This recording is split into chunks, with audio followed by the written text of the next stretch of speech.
And our runners are off. We'll take a look at the white and black magic shops. And in the black magic shop, nothing too spectacular to write home about. Brack, probably the top of the line choice. And nothing great in the white magic shop either. Cure 2 will be nice in the early game, but kind of loses steam as the game progresses. We see Monoci and Drumboardist both loading up on cheap weapons because they realize they're going to have to cut through the initial pack of imps the hard way.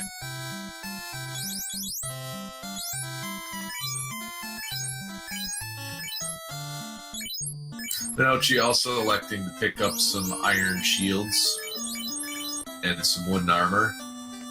Give the frontline fighter a little bit more longevity.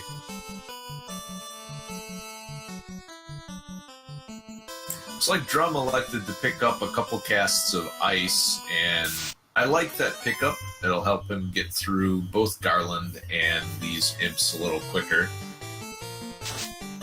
Although I think Brack would have been the more preferable option, as it's instant death and works quite well on most monsters before the volcano.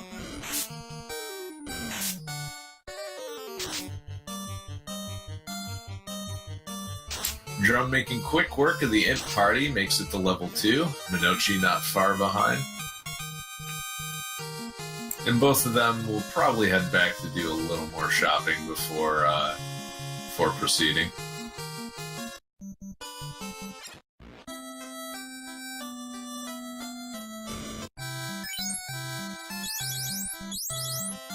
And it looks like no cheap cabins or tents in Canaria, so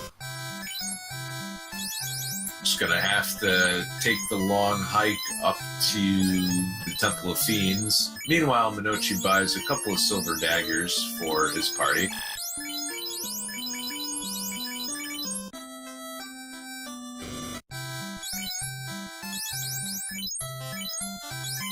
And is gonna pick up Cure 2 and Ruse. No, just Cure 2 on the Red Mage.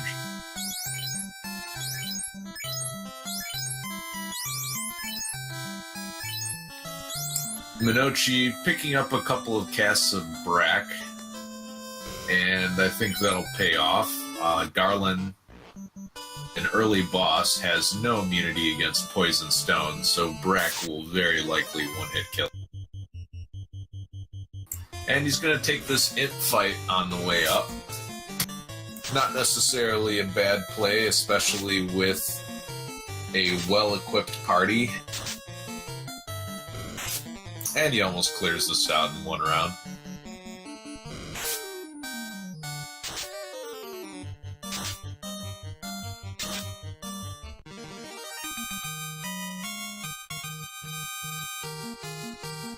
Drum finishes his shopping and will now head up to the Temple of Fiends. We'll see if he decides to take this fight. Looks like he elects to run from it. I have no complaints with that play. I think it is a little more efficient to start your early game leveling when you have access to an AoE spell.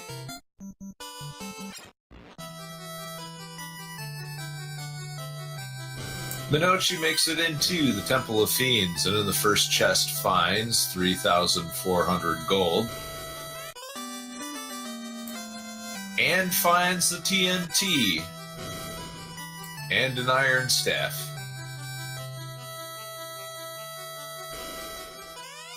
And also finds a very clean walk through the Temple of Fiends, the encounter table being very kind. And see you later, Garland. Instant death. Level 4 for Monoci, and he will take the free warp back to Canaria Castle, pick up the loot, and the bridge.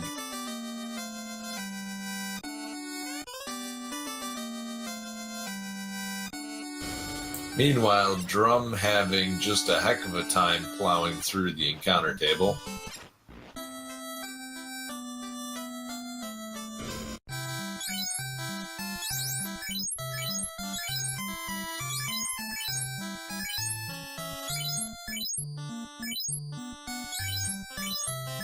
Monoci electing to buy some potions and a house before leaving Canaria, and I like the play. The house comes very much in handy if you are required to do Marsh Cave or the volcano.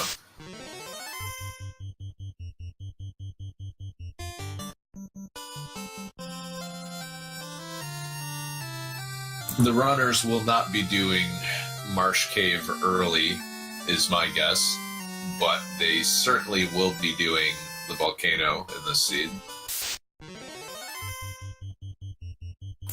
Monoci making it across the text bridge while Drumboardist makes short work of Garland. And it is his turn to pick up his loot and build his bridge.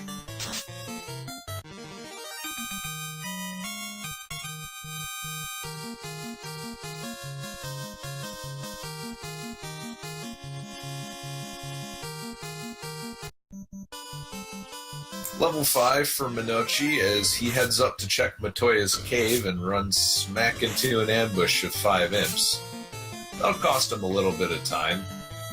Drumboardist, meanwhile, finishes up his shopping, heads to the inn, saves, resets, and it is his turn to cross the text bridge.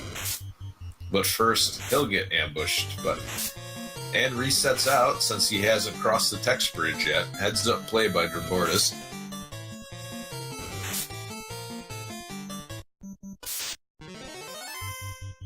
Monoci still on his way to Matoya's cave, and not having access to cheap tents or cabins is really costing him some time.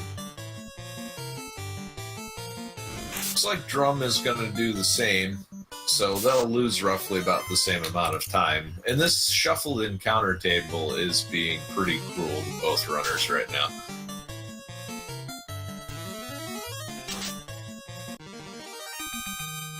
The double brack on the ogres will bring Monoci up to level 6 and hand him a little more spending money for the trip to Provoca. Meanwhile, Drum makes it first into Matoya's cave, finds a house, 20 gold, and a pure potion. So, nothing really to write home about. The house benefits Drumboardist far more than Monoci since he's already picked one up.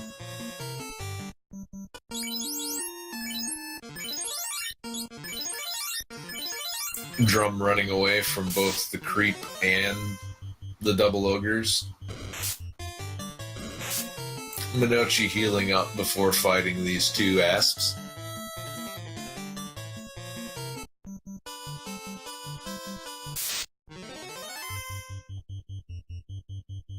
Drum runs away, takes a step, runs into another encounter. And this is where not having access to cabins and tents is really painful.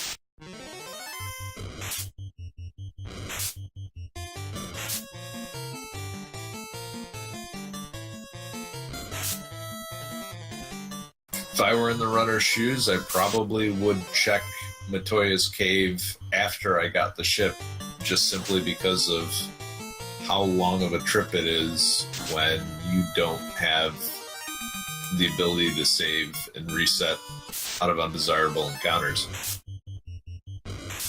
And speaking of undesirable encounters, an ambush by 5 wolves.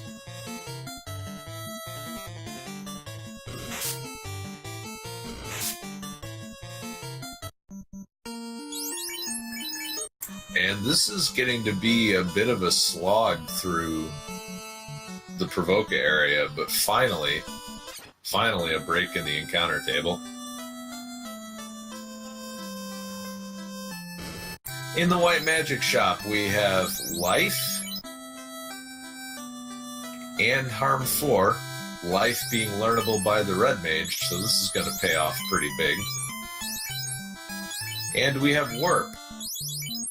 So Warp and Life accessible to the Red Mage, Lit 3 accessible to both the mages as well. Working out pretty well for Drumboardist so far.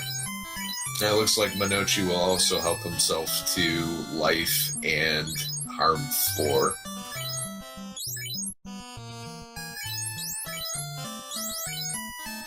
Drumboardist, with a little bit of mismenuing, casts Warp instead of Lightning 3, and nothing happens. But better to have done it in battle than outside of battle and at the end of a dungeon. Everyone has been there with the accidental cast of Exit at the top of a dungeon. Tents for 49 gold apiece, very good deal. We also find the bottles in Provoca, but neither player has nearly enough money to purchase it. Looks like it rolled its max value again. Nothing spectacular in the armor shop. Meanwhile, Drumboardist has taken out the pirates and has access to the ship, but he's going to do a little bit of shopping before proceeding. Picks up a stack of tents and is just going to pick up iron armor for his fighter. Looks at his menu and realizes that he has forgotten to equip the armor he purchased in Canaria the entire time, but we've all been there.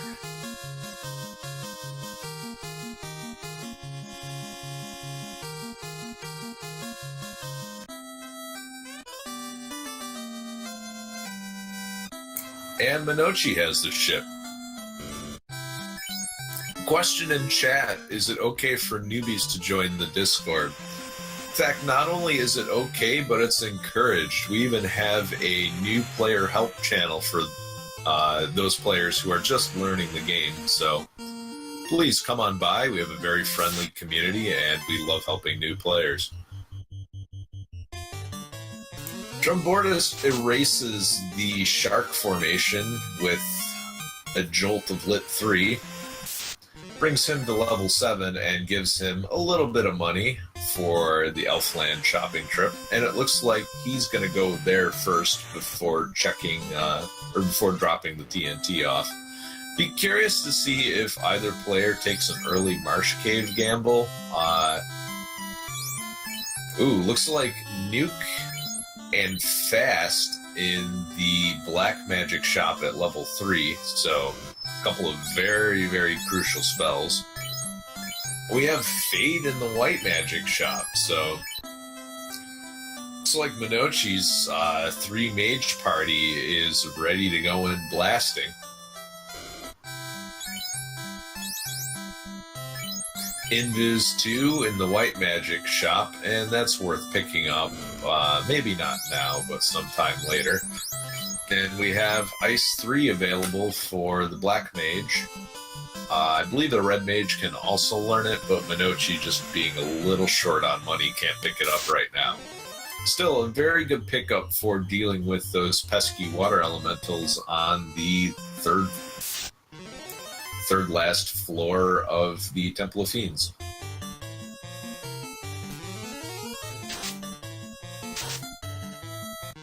Hello, Shark, and goodbye, Shark, for Monoci.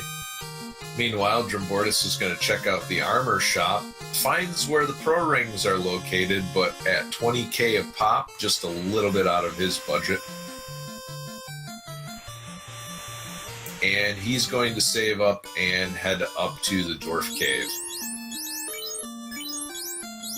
Question in chat, what class was forced? The Black Mage was forced. Opal Gauntlet and Opal Helmet for Monoci. Finds them in the 2 chests in the Dwarf Cave, and while they are not immediately useful, they can be sold for quite a lot of money. Excuse me, quite a lot of money. So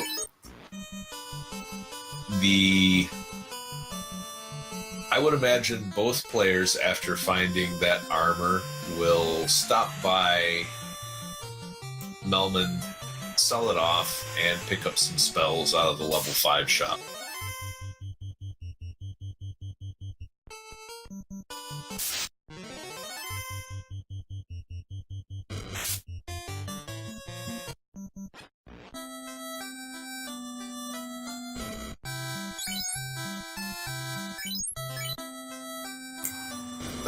Not much exciting in the white magic shop. In the black magic shop, nothing much either. Monoci picks up Saber on the red mage. Not a bad pickup. And we have gold bracelets and chain armor available. So it looks like he's picking up some chain armor for both his... a little bit of inventory management, and there we go. Sells the opal armor, is still going to be a little short to pick up the gold bracelets, but that should give him enough money to buy one spell at level 6 in Crescent Lake, should he so choose. Now, what I am curious about is that neither player has elected to buy 90 or so heal potions before leaving for Crescent Lake. And that in itself is a bit of a gamble because Crescent Lake is not guaranteed to have heal potions. The inventory of all of the shops is randomized. Drumboardist stopping off and picking up some heal potions before proceeding. Smart play. But yeah, if there are no heals in Crescent, this is going to put quite a damper on Monoci's ability to explore the volcano.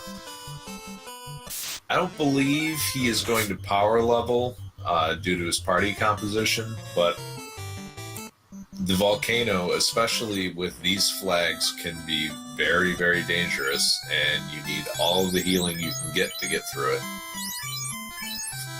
And it looks like no problem for Monoci. Not only do we have heals, we have cheap tents, so he can stock up on anything that he could possibly imagine he wants. And picking up the 2 houses before he leaves means he's in very, very good shape for the run to the volcano. Looks like Drum sees the gold bracelet, makes note of it. Can't really pick it up right now, but he is going to sell the opal gauntlet and the opal helmet and head on out of town. In the armor shop in Crescent Lake, we have silver bracelets, which are a very nice pickup for the mages at 15 defense pop. In the white magic shop, we have Cure 4 and Exit. And in the black magic shop, only thing of note, Fire 3 and Lock 2. And with the enemy stat percentages relatively low still in round 2, there's not too much of an impetus to buy Lock 2. The dreaded Max Evade Tiamat will not be harassing runners.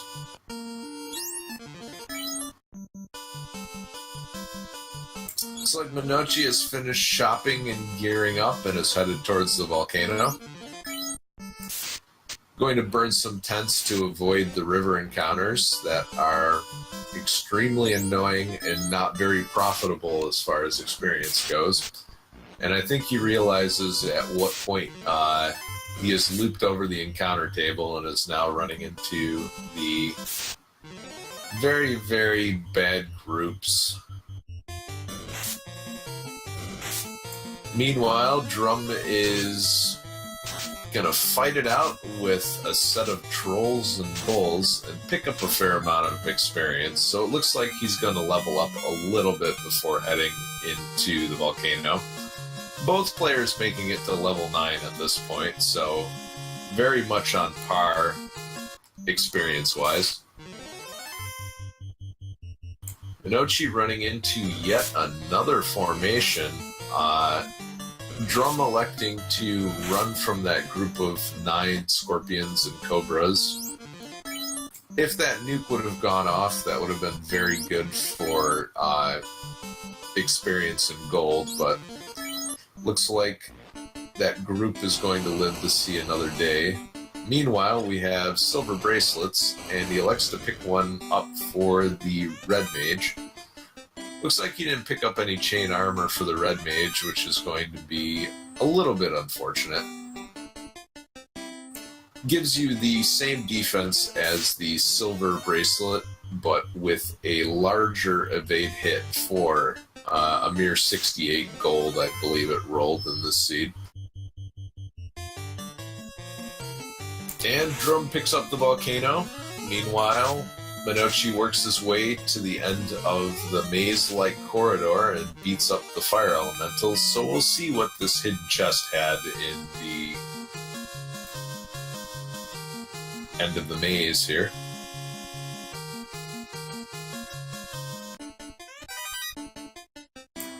Just 2,000 gold.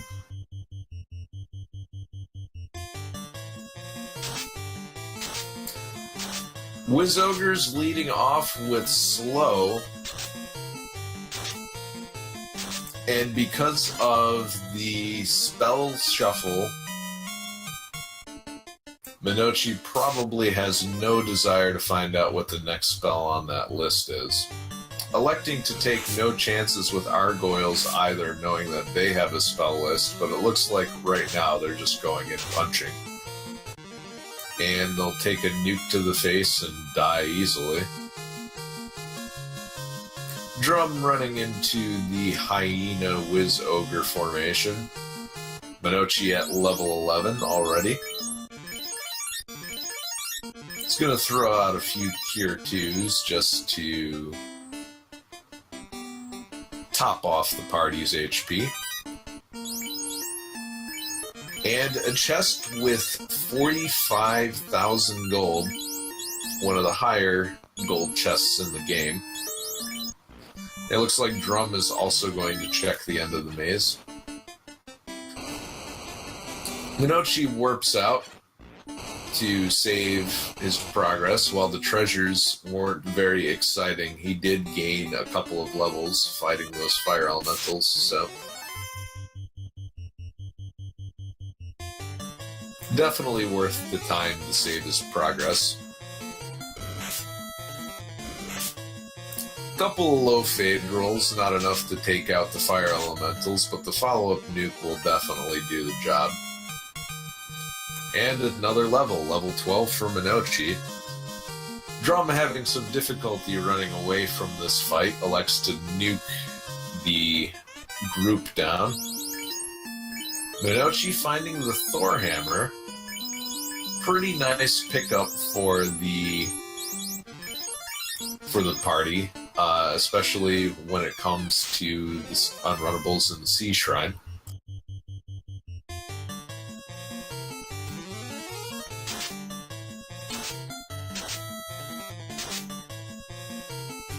Monoci going to take down this pack of Argoyles with a combination of Fade and Lit 3, electing to save a nuke charge. And we have Giants versus Iguanas. Giants can end up rolling very high HP, so I'm curious to see if the nuke and the Fade together will be enough damage.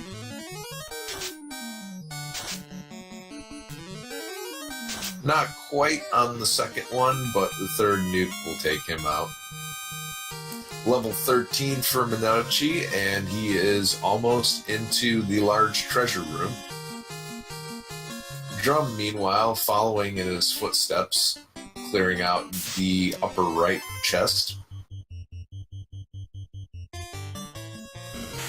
Another pack of Argoyles, and I have not seen anything particularly nasty from them, so I presume that they just did not roll any skills in this seed.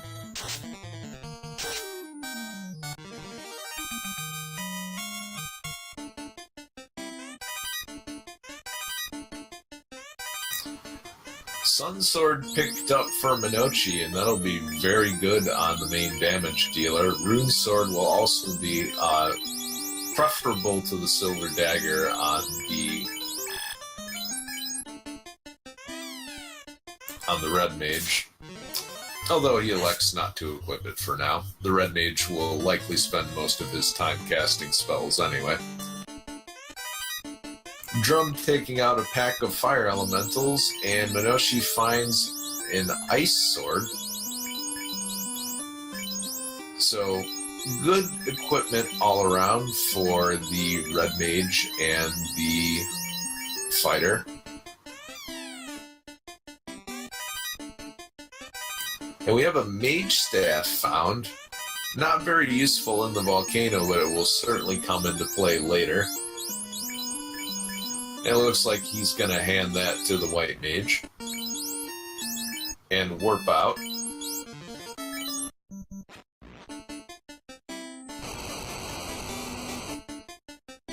Drum, meanwhile, hot on his heels, also finds the Ice Sword and equips his Red Mage similarly. So both players making fairly good time.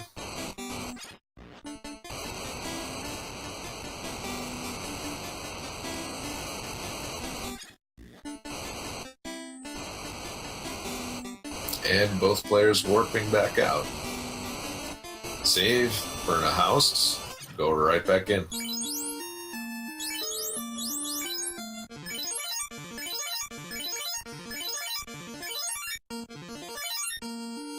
And with no access to a heal type spell, Monoci has to resort to healing up his party. Excuse me, healing up his party the slow way.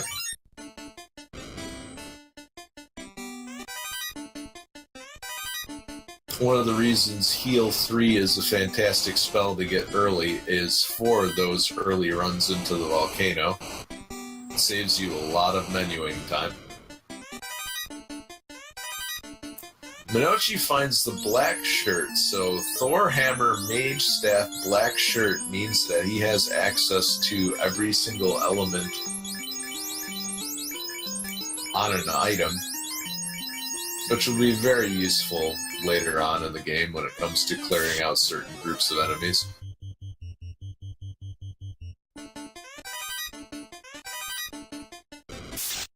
And the Grey Worm was guarding a big old pile of gold. And it looks like Monoci will burn some Lit 3 charges, just zapping these Grey Ogres here.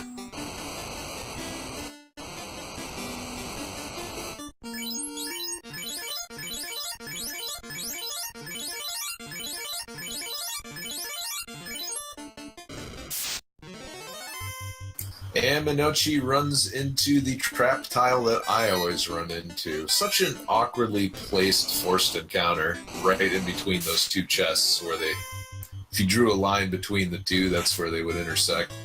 Or, I'm sorry, a vertical line and a horizontal line.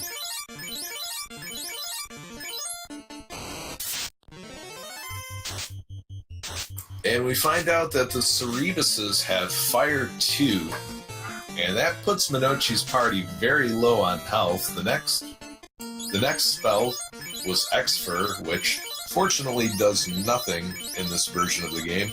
Has not been yet fixed in the randomizer.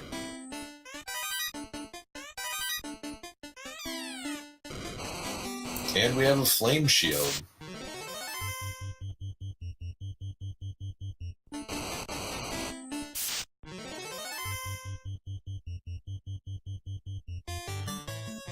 And a relatively rare encounter, we find an Agama, just chilling out in the hallway. Drum, meanwhile, running into the Cerebuses. It's gonna elect to run rather than deal with them spellcasting anything nastier, and manages to get away. Level 14 for Monoci. Takes out that Agama. Didn't see anything too scary during that fight.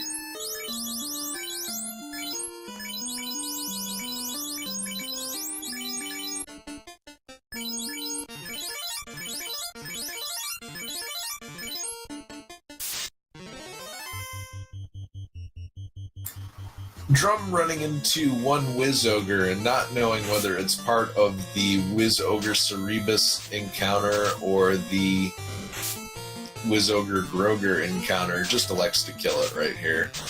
Better to kill it and be safe than waste a turn running away.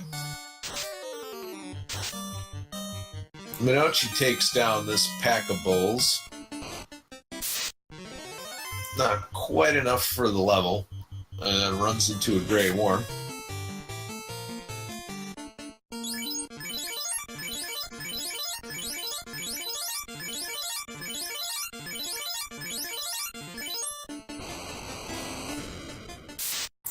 Drum also running away from a Grey Worm. And Monoci has found his way to the Agama grind. Turns out they have Sleep Touch. Drum failing to run away from a pack of 2 Cerebuses. Pretty scary, but the second run succeeds. And it looks like he's going to burn some nuke charges leveling off up on this Agama here.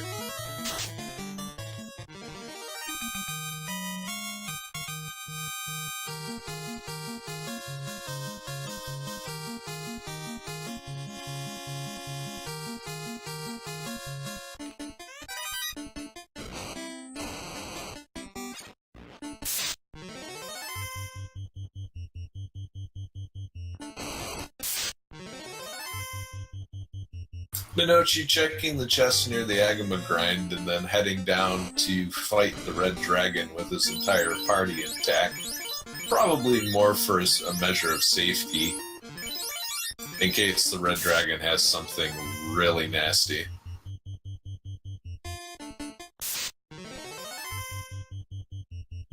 Gets an ambush on the Red Dragon, so Monoci will not find out what the Red Dragon has, but he will find out that he is guarding the slab. So Monoci has an early slab, but no floater.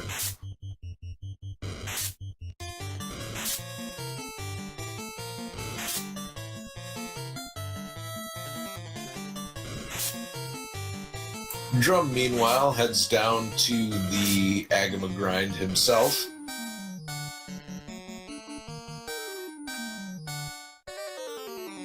Monoci attempting to run away from a pack of bulls, and they gave him a little bit of a hard time. Monoci a little confused by the menu reshuffle as a result of picking up the slab. Every time you pick up a key item, it's going to rearrange the menu, and you cannot rearrange it in the original Final Fantasy. The best way to mitigate that is to hang on to tents, cabins, and houses and shuffle the menu as appropriate to get your heal potions in the bottom left corner of the screen.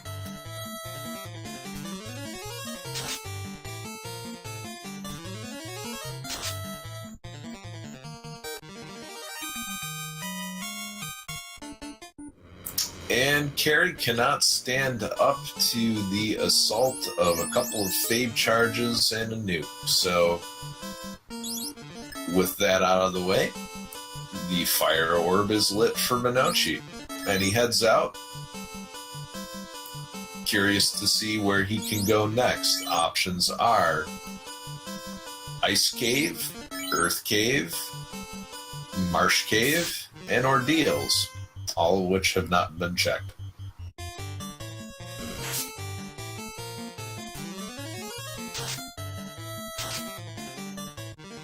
Meanwhile, Drum is going to feed some more levels into his party.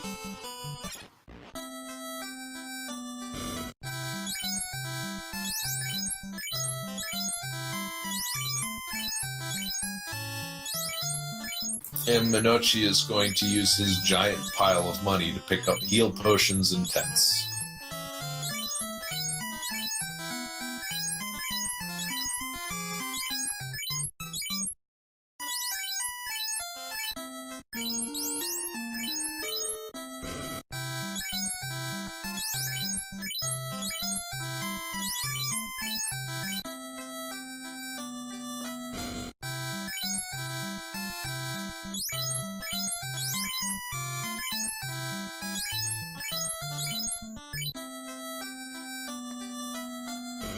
And we have silver bracelets all around for the mages in Monoci's party. Also picks up a Cure 4 and an exit. Looks like he's going to skip out on A-Rub for now. Probably hoping he will find some... Nope, goes back and picks it up. Meanwhile, Drumboardist does not find out what the Red Dragon has either, but does pick up the slab. And we'll see if he is done leveling as well, and we'll be heading to fight Carrie. Level 16 for Drum at this point.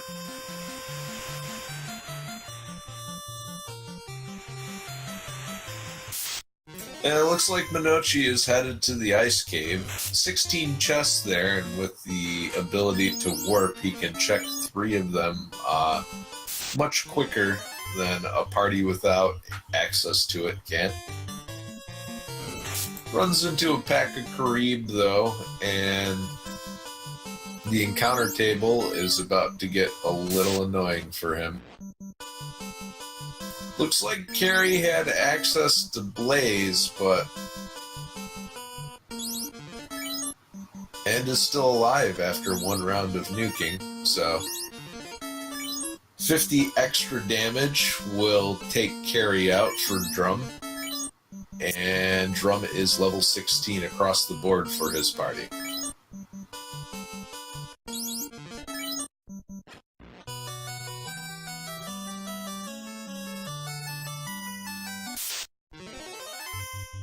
Question in chat, is it better to grind on the Agamos with your whole party, or is it better to have 1 or 2 boosted more? That depends entirely on the strategy that you have set for the entire game. If you feel like you need the support of your entire party, then by all means level up your entire party. But if you feel like having 1 or 2 characters who hit significantly harder than the rest of your party is the way you want to go, then kill off 2 of your characters and let the rest of the experience flow into them. We have seen both approaches be very successful. In fact, one of the folks who runs a 2 black belt party recently posted a 1 hour and 15-minute completion time. So, congratulations to Miat on an incredible time during his race this morning.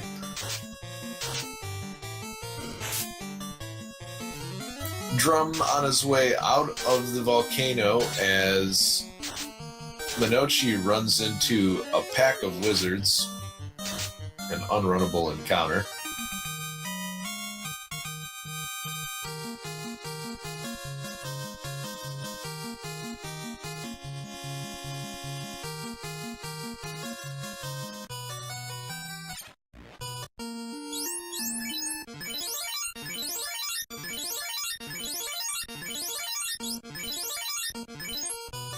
So at this point, both players are roughly equal to one another. They both have 1 orb lit, both have the loot TNT and slab. But Monoci is a little bit more ahead in exploration than Drum is right now. And Drum is going to spend a little more time doing some shopping and inventory management.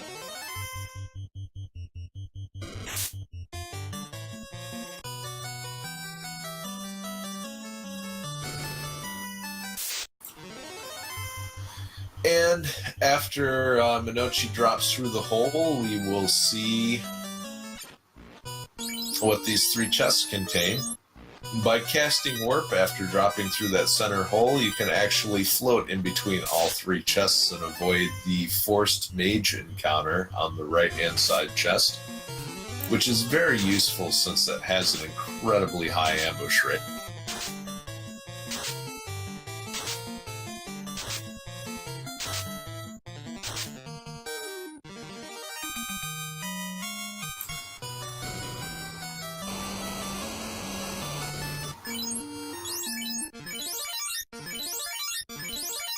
Looks like we might have a bit of a route divergence as Drum sails past the Ryukin Desert where the airship is buried. No floater yet, so he can't get it, but this certainly looks like he's making a play on ordeals early.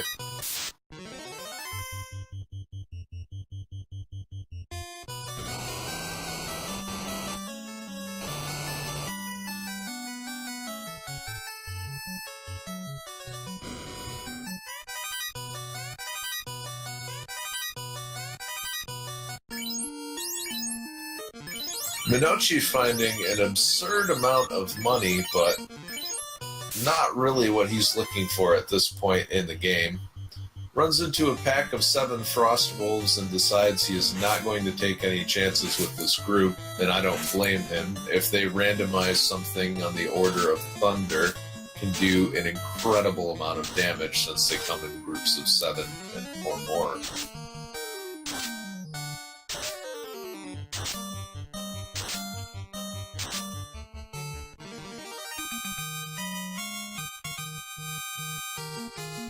Level 17 for Monoci.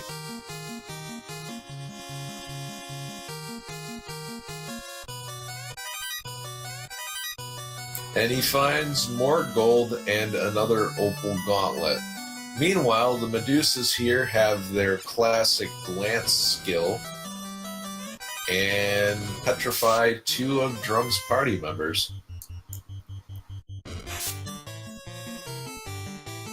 Also note that the teleporters and ordeals have been shuffled, so Drum does not know the correct order when traveling through this maze at first.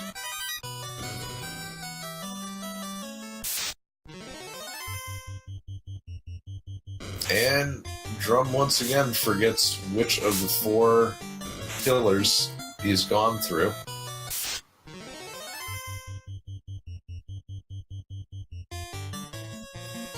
Monoci running into another pack of wizards that will not yield for him, so he'll just lightning them down. Note that wizards aren't weak to lightning 3, they just don't resist lightning. So, an interesting but subtle difference explains why when you cast ice. And the very last possible chest for Monoci pays off, and he finds the crown. Now the crown opens up all of the chests in the crown sort of search quest line. So there are 8 locked chests in the Dwarf Cave, 6 in Conaria Castle, 4 in Elfland Castle, 3 in the Temple of Fiends, 3 in Astos' castle, and 3 at the bottom of Marsh Cave, all of which could have the floater. But that doesn't necessarily preclude Drum from finding the floater in ordeals either, so we will have to see if his gamble pays off. Question in chat, is Black Mage the Force class? And yes, it is. Drum finding a silver bracelet elects to equip it. And Drum finds the floater in ordeals. So, crown in Ice Cave, floater in ordeals. Monoci may not check ordeals for a very, very long time finding the crown first. And with both players having the slab, they are both 1 item away from go mode. And it looks like Drum got a little bit turned around, realizing that warp only takes you back to the last pillar in ordeals and not straight out the front entrance, is gonna go fight the zombie dragons and then teleport out that way. A little bit of loss of time, but still finding the floater is going to more than make up for that. Group of 5 sorcerers, and these guys could be pretty scary, but we won't find out right now. Argoyles in the same way, and it looks like Drum has run into the very garbage part of the encounter table.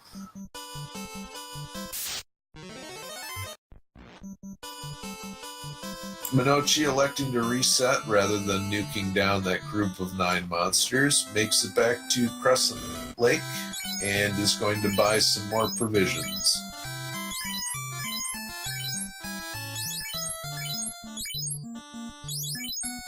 Meanwhile, zombie Ds do not like getting hit with the Sun Sword, and Drum thins out this party pretty efficiently. Level 18 for Drum, and he dives into the couch and jumps out the other side.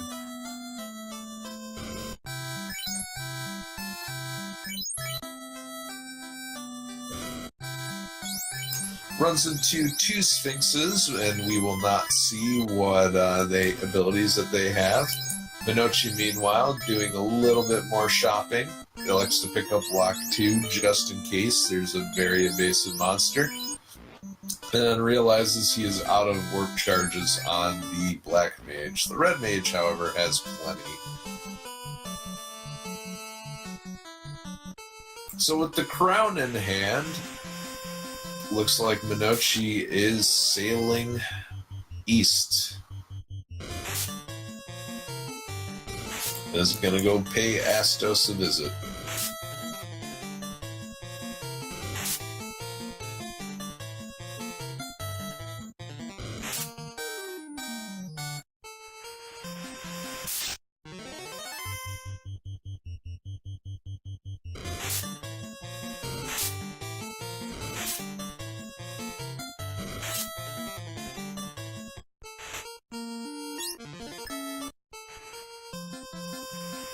Oh, Odd Eyes with Invis too, and you hate to see a monster with a buff spell like that in a large group, because all it does is just waste time.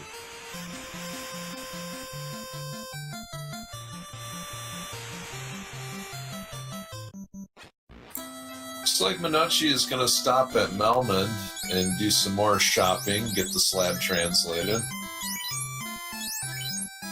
Meanwhile, Drumboardist takes to the skies as the floater reveals the airship in the desert. And now, his next destination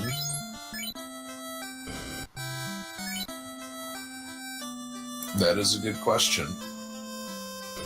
Drum heads straight for the ice cave next.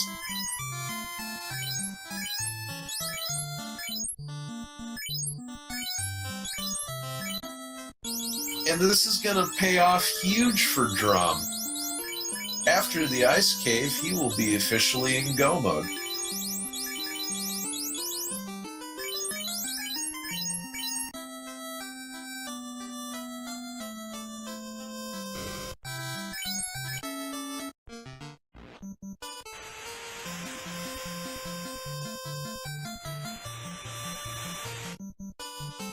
Monoci getting that slab translated is going to go pay the kindly old king of the Northwest Castle a visit. And oh my god, he's Astos! I've been duped. And you've been nuked. See you later, Astos. Astos managing to petrify the fighter in the lead spot, though. So apparently he hates giving fighters experience. Drum hacking his way through the unrunnable wizard fight. And it looks like the one in the bottom left survived the Lit 3. So we'll see what is available in the crown chests for Monoci. Could still pick up a decent lead if there are very good items such as the tail and adamant together, or the Mazmune, or a nice healthy selection of ribbon.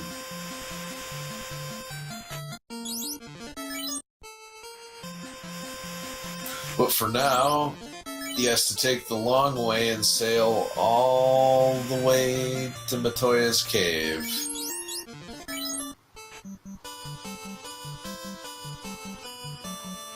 Remembers that with the canoe, he does not have to walk around the long way, though.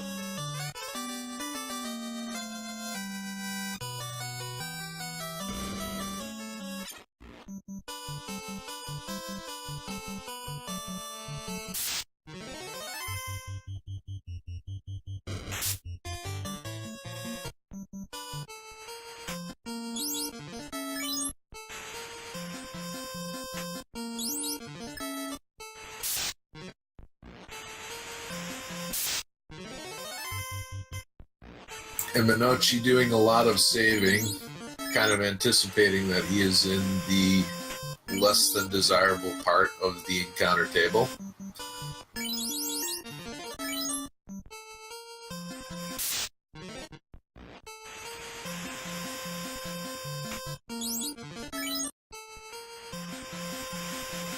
Picked up a lot of tents and is doing an awful lot of saving. And while he is saving time avoiding all of these fights, there is an opportunity cost associated with how much menuing you have to do. Looks like he's going to stop in Elfland and pick up Fast before he forgets. Likely will pick up Invis 2 as well. Fog 2, also a nice pickup, especially in these round 2 lower percentage seeds. And there is the Invis 2 pickup. Meanwhile, the mages have Slow 2, and Drum has 0 desire to find out what is next on that spell list, and it looks like the mage isn't going to show it off.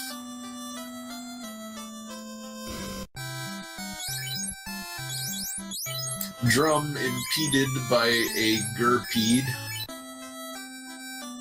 Not really sure if that's gray, green, great-peed, but either way, not as nice as the EX-peeds.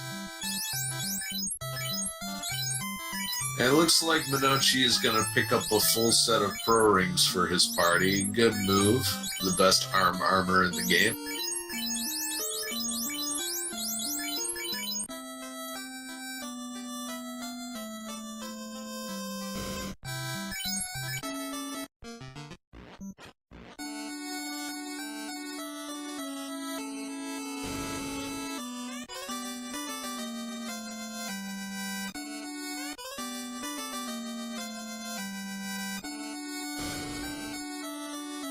And Monoci trades some herb for a key to a storage locker, and we'll see if he finds anything of interest inside.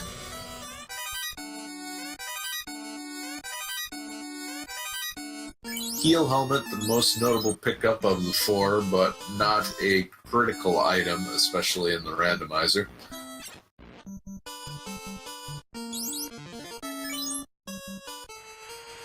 Drum, meanwhile, just fighting the slog of all of the undead encounters in this area. Runs into a pack of Frostables and is just going to run and nuke.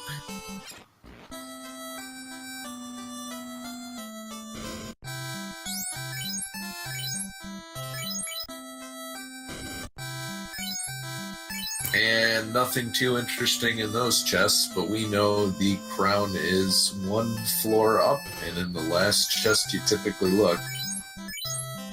It's like that angry Pete is back again, but this time Drum's just gonna leave him alone. He's looking for his brother. And then we have another mage ambush. Unfortunately, there's only one mage in the formation, and it goes similarly. Cast a spell and then physical attack. Dragon armor found for Monoci, and he has a lot of post-promotion items, but no tail. Another heel helmet found, same deal. House, cabin, and gold. From here, it's curious to see if he'll head up to the Temple of Fiends, and he will. Meanwhile, Drum picks up the crown.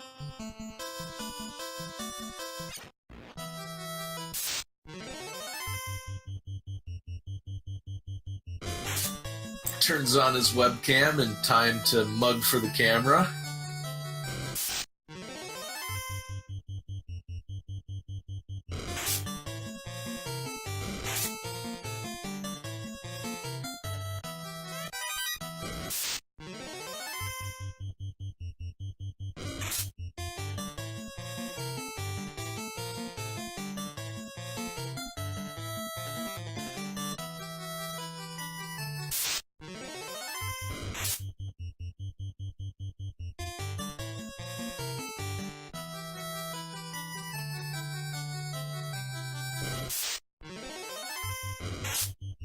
And we have an assortment of garbage in the Titan's tunnel.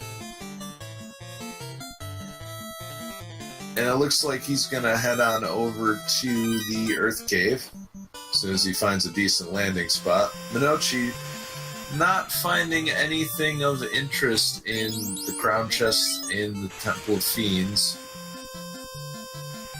And he has to be getting a little worried here, missing a very crucial progression item.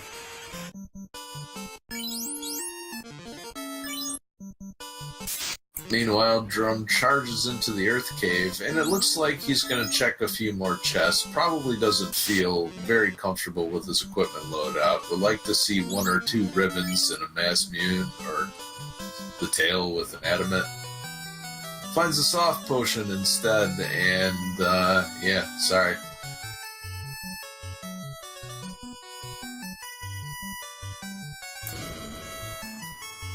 Finds the Zeus gauntlet and a pile of money.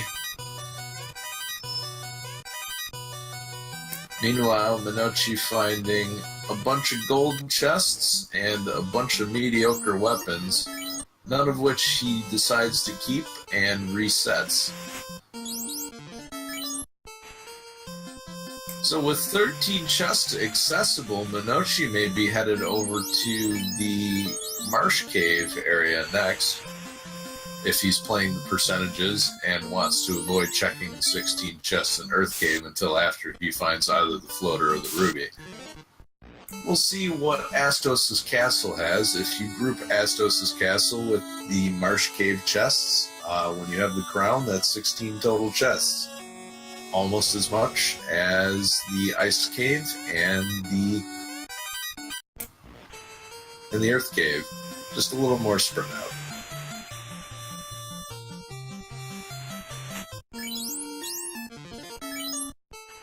So right now, Monoci's options, 13 chests in the Marsh Cave, 9 in Ordeals, and 16 in the Earth Cave, and it looks like he's headed to the Earth Cave.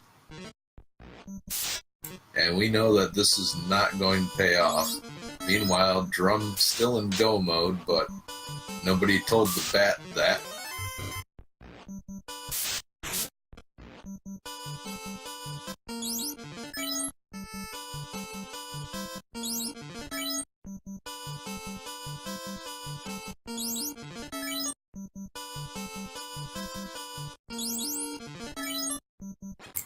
And if Monoci happens to find the ruby in these chests on the way down, this is going to be an even bigger wild goose chase for him, so his best hope is to find nothing.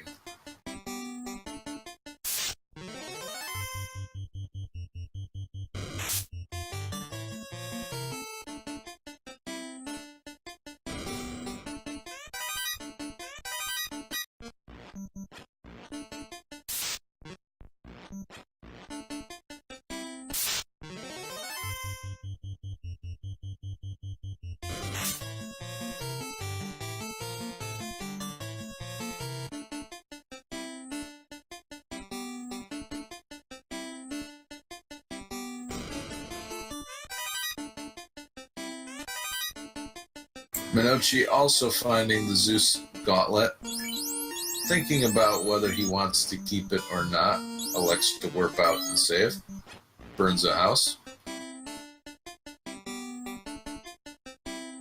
Meanwhile, Drum finished checking the pile of chests on this floor, and is stuck fighting a pack of werewolves.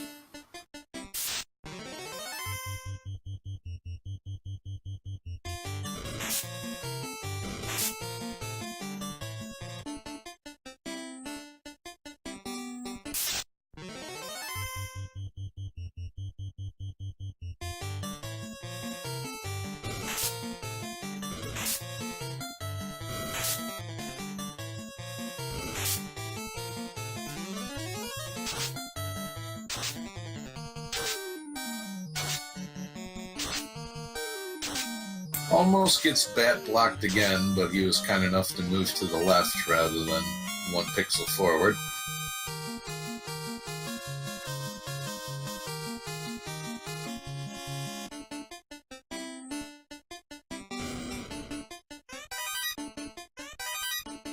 And Monoci's starting to get trolled by bats. Meanwhile, Drum steps on the trap tile, and it's full of mummies.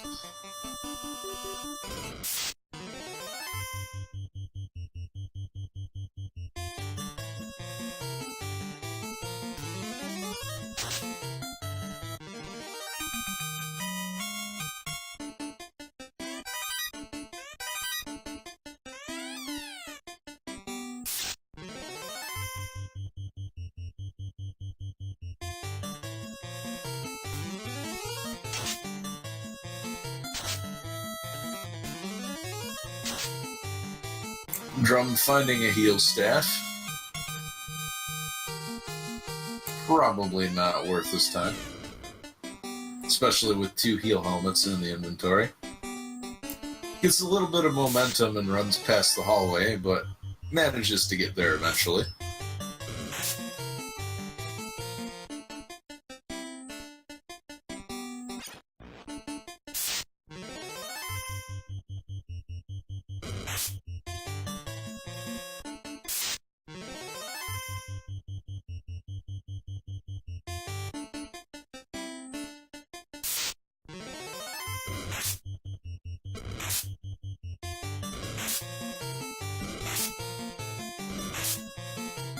It looks like Drum's gas-powered emulator is experiencing a little bit of slowdown. Meanwhile, Monoci is experiencing a little bit of slowdown at the hand of a 9 Spectergeist formation.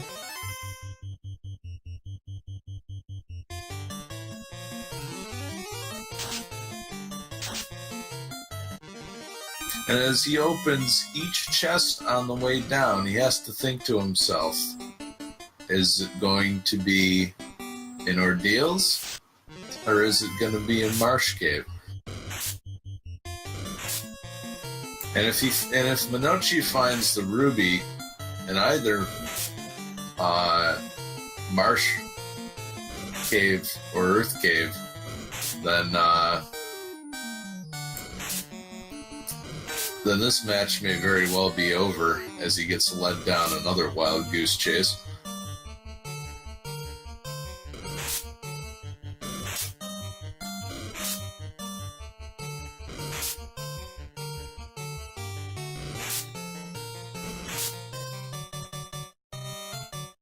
And the hounds have been unleashed. Synced up werewolf fights.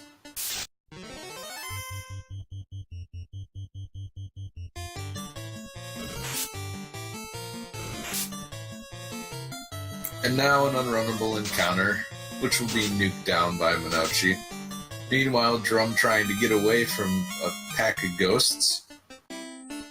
And he is in the very, very ugly portion of the encounter table.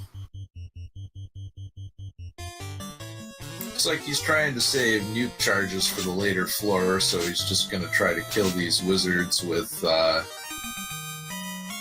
punching and with the black shirt. And it's a little inefficient, and he'll probably lose some time for each encounter he approaches this way.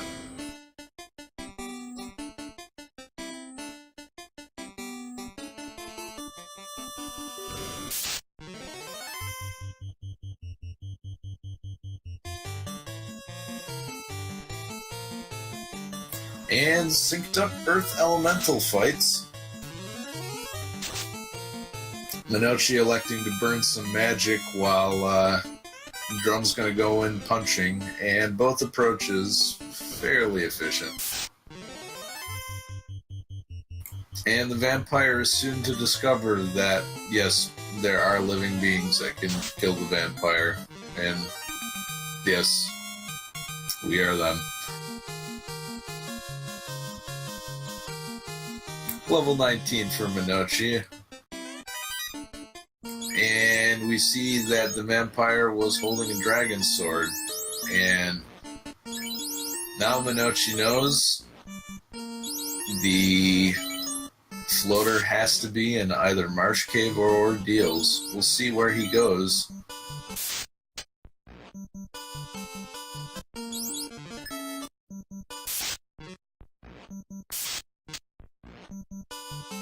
And a very, very ugly part of the encounter table, fortunately circumvented by frequent uses of tents.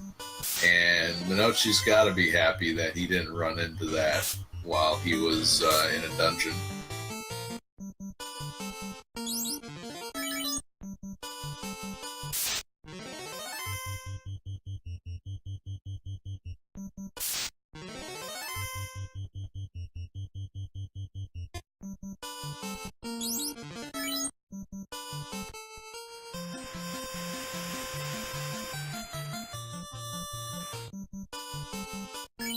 Meanwhile,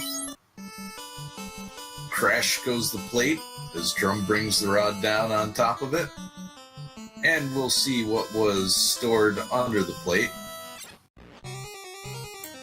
Monoci going to Marsh Cave, so we'll see what he finds here. If he finds nothing, then he knows exactly where the floater is. If he finds the ruby, that will be even more time lost.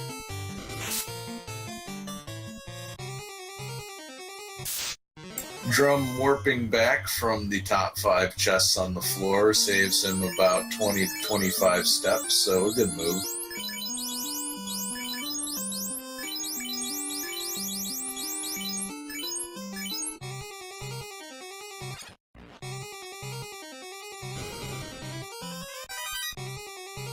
And we have the power staff.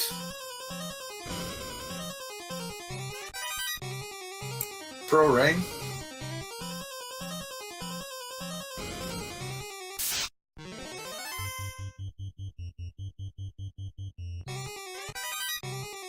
Pro cape. And the tail. And Monoci's got to feel a little disappointed about that. Meanwhile, good items for Drum as he finds the opal bracelet. Puts that on the black belt. And the second slot suddenly has a lot more armor.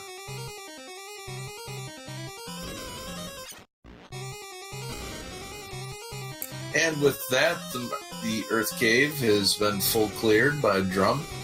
And all that's left to do is just burn down the pile of bones that's at the end. But first, an ambush encounter. One of the worst.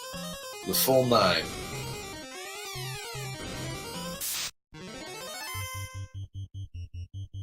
Monoci, meanwhile, not finding much of anything on the bottom floor.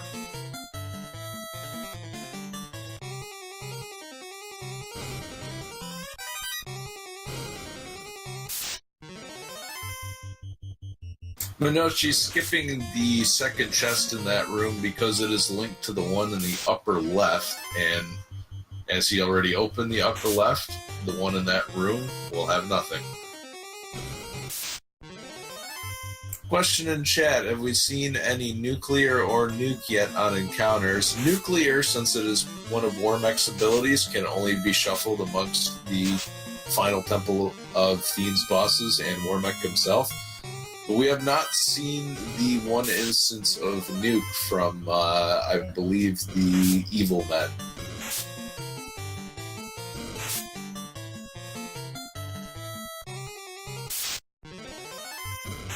And Drum runs into Lich, and Lich hits him with fire too, but you know what burns hotter than fire? A nuke. Doesn't even get to cast it as a 301 damage hit from the fighter just rumbles him. Lich must have rolled very low HP. And with that, the Earth Orb is lit for Drum.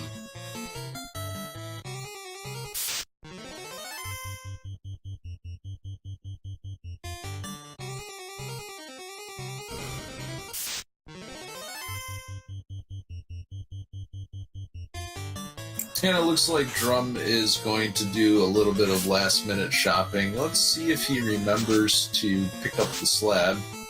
Meanwhile, Monoci clearing out the wizards, and we'll see what they are guarding. A pile of money. And he runs into the same trap tile again.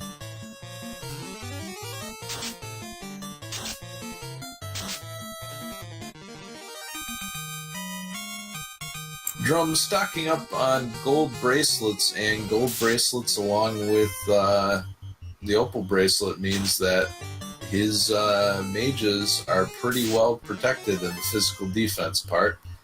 And now Drum gets his slab translated by the magnificent Dr. Un. So magnificent that he can teach you a language in 10 minutes.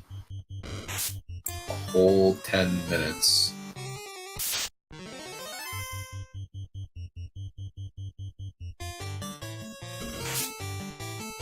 And now, with that new language, Drum is going to go over and say F you in Leffinish to Astos, picks up the herb, and is going to go check out.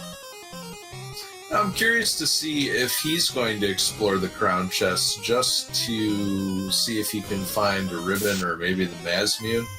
That will take him some time, but not nearly as much as Monoci, who had to do it sailing and saving to avoid a very, very nasty encounter table.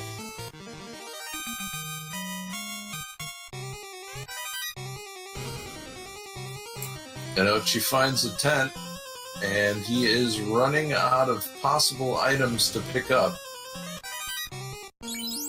And now he knows the horrible truth. He knows exactly where the floater is. And has to take the long walk to get there.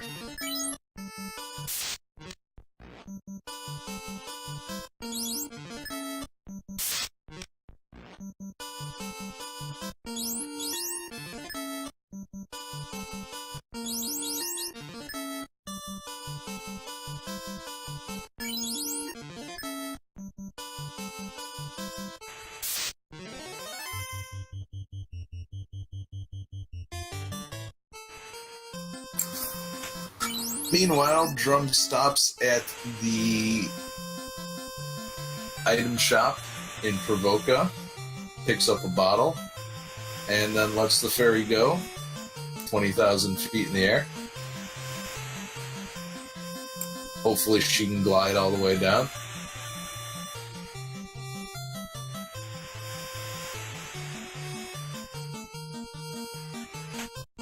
And now we have Drum finishing the crown quest, and Monoci heading for ordeals.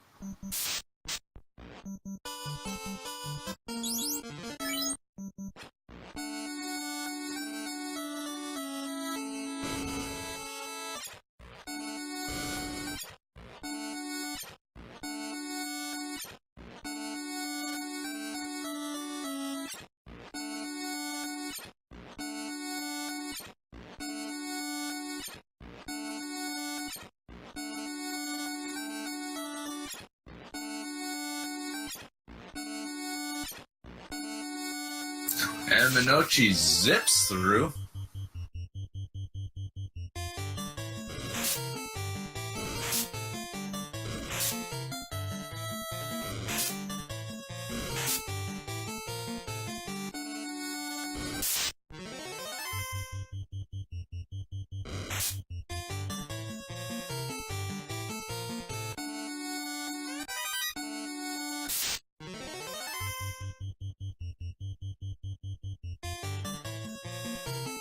And runs into a pack of zombie Ds, a rare encounter since they are on the trap tile normally.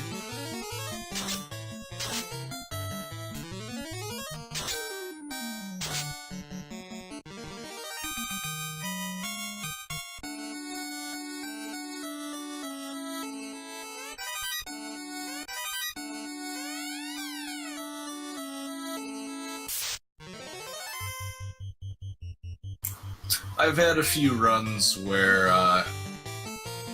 I've gone to the very last possible chest, and it gets nerve-wracking because you start thinking as you're opening the very last chest, I really hope I didn't forget a chest somewhere, because I don't remember where, and it's probably going to mean a forfeit for me. But Monoci won't have to wait very much longer to find out where the floater is. And it looks like Drum is just going to go do the crown chests. And this will be much quicker for him as he is doing it by air instead of by boat.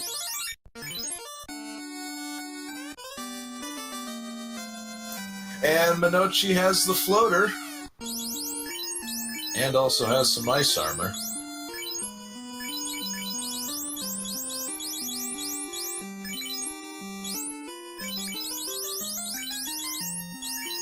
And it looks like he's going to do a little bit of inventory Tetris. Meanwhile, Drum is going to pick up the giant pile of money and garbage in the dwarf cave and go on by.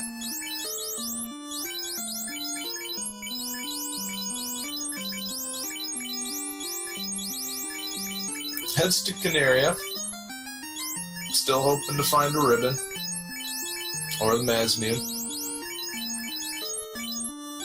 Sun Sword's a pretty good fighter weapon, but it just sort of at the bottom end of what you would hope to find as an endgame weapon.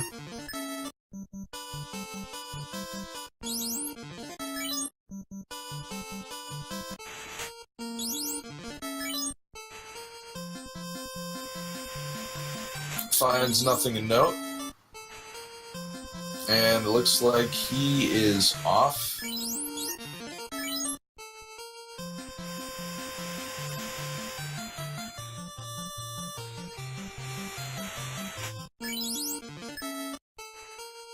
To check the chests in the Cardia Islands.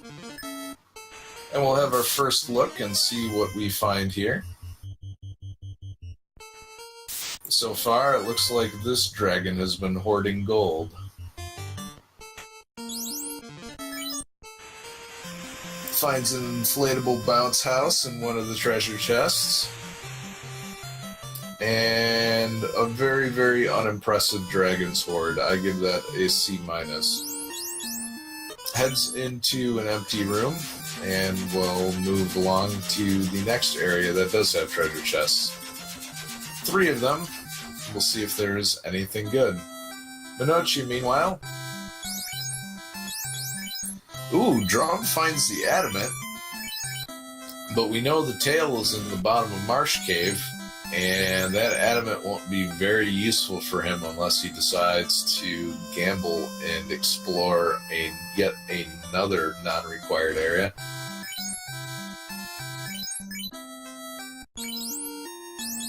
Finds the light axe, Sun Sword definitely better. Some gold, a cabin, nothing impressive. And from here, the next likely destination is the Waterfall Cave and Sea Shrine. But he does not have the Oxyale. We'll see if he notices. He could also elect to pick up the cube and then head right back and just do the Sea Shrine later. But it seems to make sense that while you're here, you might as well do the Sea Shrine and save a minute or two in movement between the 2 areas.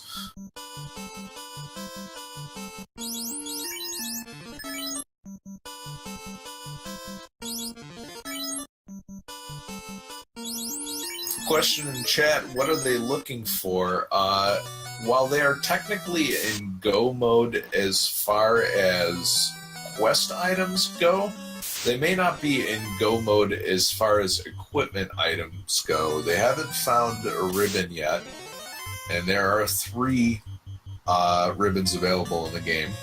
They have not found the Mazmune, strongest weapon in the game. They have the Sun Sword right now, which is good but not great, and definitely needs...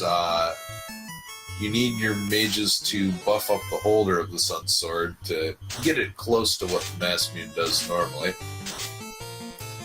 And Mudgoals no crack and X-Fur and take down 2 out of the 3 party members, or 2 out of the 4 in Monoci's group. This is why they're looking for ribbons. And looks like Monoci is going to get a sneak peek at what Gasties will have at Temple of Fiends.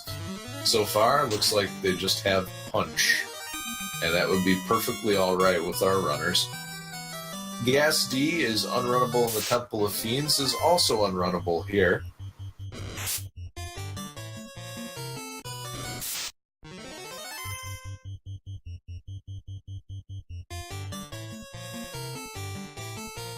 So yeah, it's very interesting. Both players are in go mode as far as their item distribution, or their quest item distribution, but they are not in go mode with their equipment. The question becomes, what are the chests that you decide to open?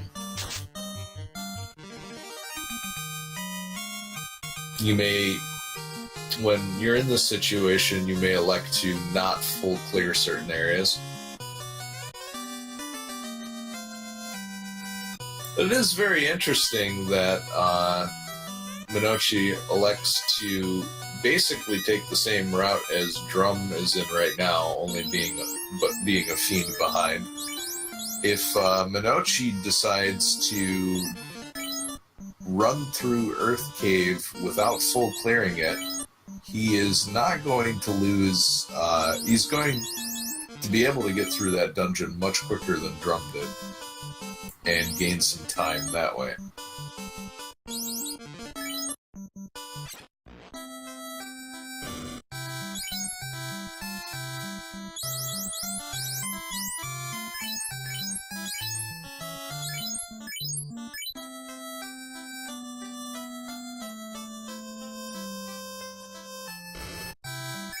Monoci visiting the level 7 magic shop, and we have a sighting of Cure 3 in the white magic shop, and Lit 2 and 4X in the black magic shop, neither of which are particularly useful. Monoci does not have the bottle, so he will be heading out of Onrak. Drum also checking the chest. He does not have the Oxyale,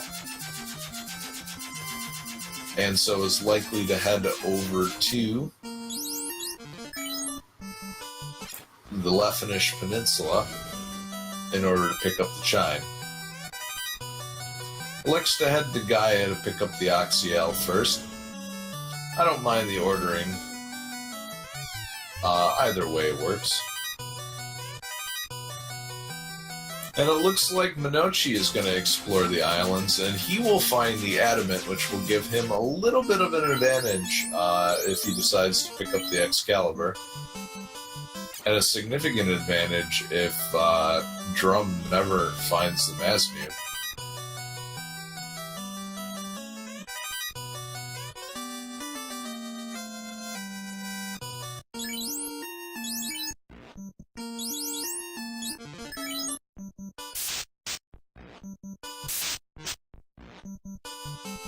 Monoci with a clutch save, avoiding 3 very, very clustered encounters.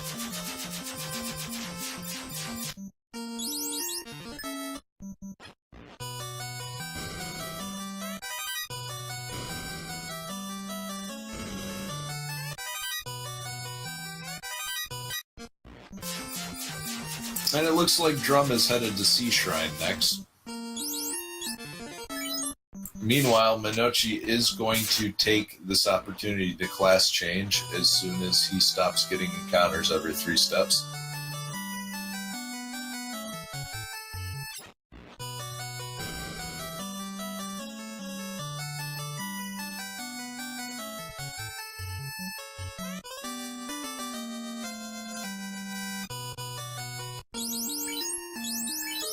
And Monoci has proven his courage by going into the marsh cave and picking up the tail. That's how this thing went in vanilla, right?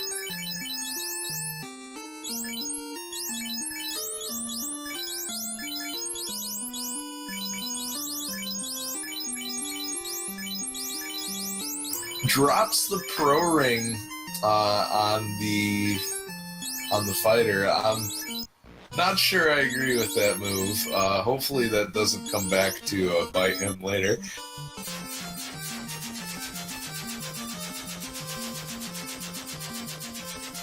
And now he is certainly going to go pick up the Excalibur. No, he sails right on by.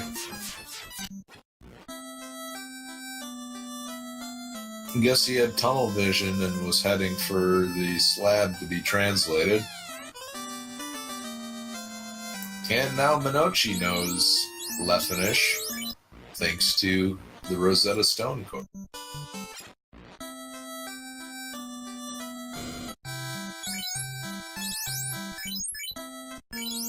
Drum running into a rare unrunnable water encounter.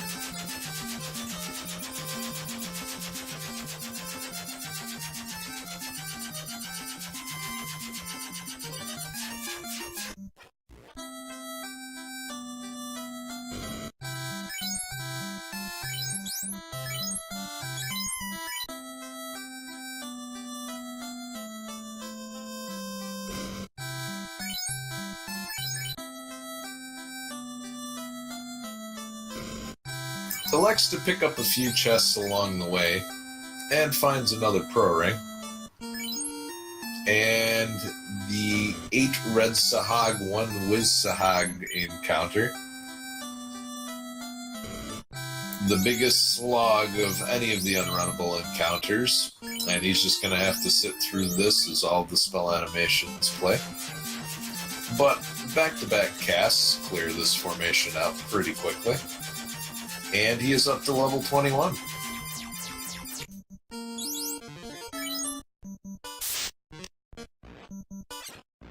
Meanwhile, we have the Gur Shark. And I think this one is gray. But he also looks angry, so I don't quite know what that Gur is for. And it looks like Drum is going to dip into some of the greed chests here. We have 3, and does not go for the 4th that is guarded by that Gray Shark Wizzsahag trap tile. And with that, he is off of a floor with a lot of unrunnable encounters. And so far, his run through the Sea Shrine has been very, very smooth. We'll see if he decides to check out Mermaid Village after going through and fighting Kraken. There are a lot of treasure chests up there in a short amount of time, but it requires him to dip back into the Sea Shrine once she's finished.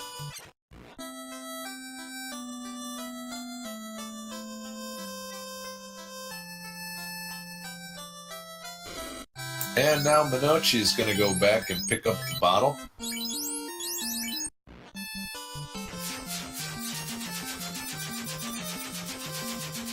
And it looks like he will be on his way to Sea Shrine shortly. Flies up to Gaia right now, and he will pop that cork.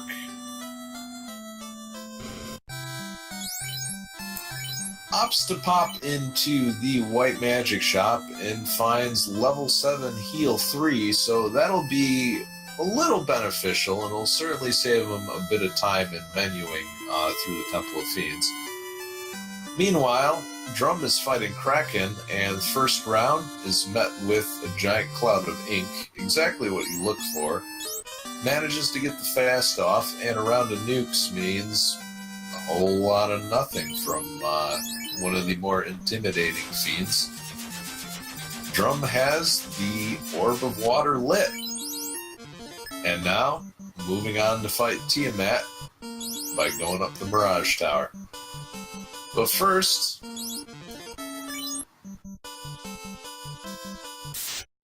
he's got to pick up that chime. And it looks like Monoci is doing the same thing. Kind of interesting how, despite all of the route divergences, that players end up in the same area at roughly the same time.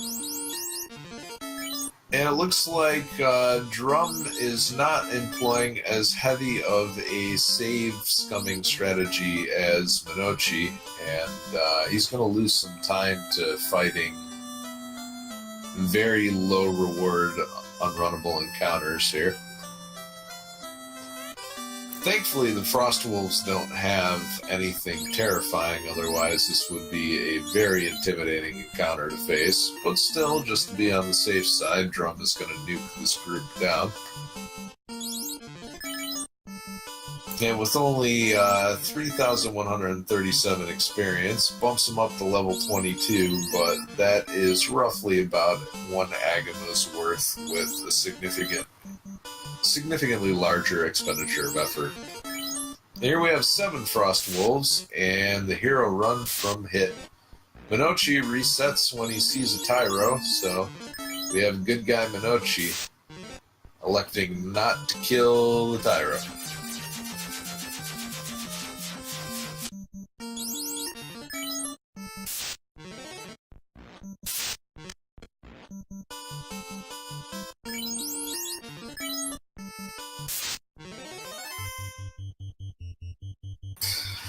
Oh, but he's gonna kill this one.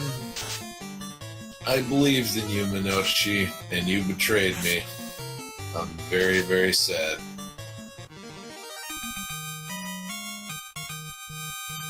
Very, very disappointed.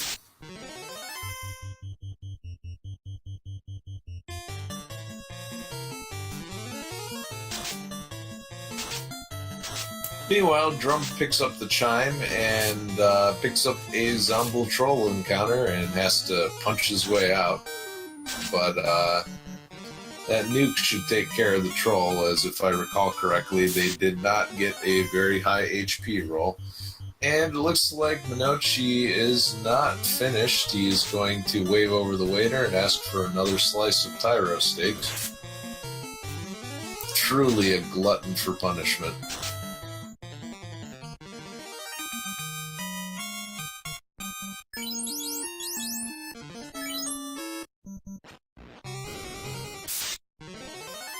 And it looks like he is going to dip into the bottom floor of Mirage Tower, and I like this play. These are very easily accessible chests, and if you don't find anything good, you can always reset out, and you are right where you want to be to go to the next floor.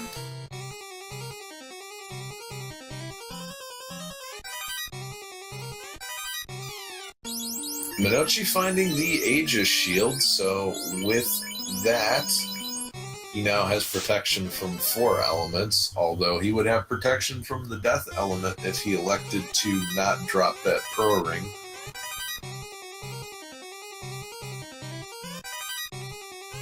Drumboardist, meanwhile, is having rough encounter luck, fighting his way off of the Lefen Peninsula, but finally makes it and will also be heading into the Mirage Tower.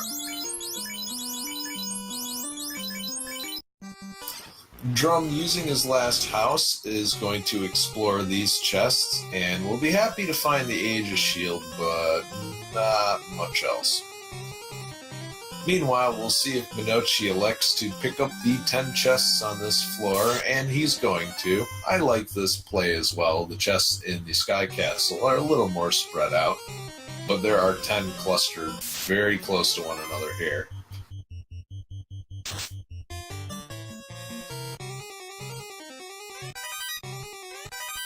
And Monoci finds another pro ring and finds the power gauntlet, which can make up for the relative weakness of that sun sword. So if he finds that, finds a ribbon, and this has already been a huge payoff for Monoci. So ribbon and power glove making up for some of the power deficit of that sun sword, and the ribbon granting status immunity across the board. Immunity to all elements, including status. And it looks like he is still not going to equip that pro ring on his fighter. So if he runs into a group with access to spells like Toxic or Rub, he could be in trouble. Meanwhile, the Blue D gets nuked down, and right about the same time, here comes Drum to fight the Blue D, and he's going to pop a heal staff because he took some damage on the way up the Mirage Tower. Drum is going to skip the second floor, and this may come back to hurt him because there were a lot of good pieces of equipment on that floor.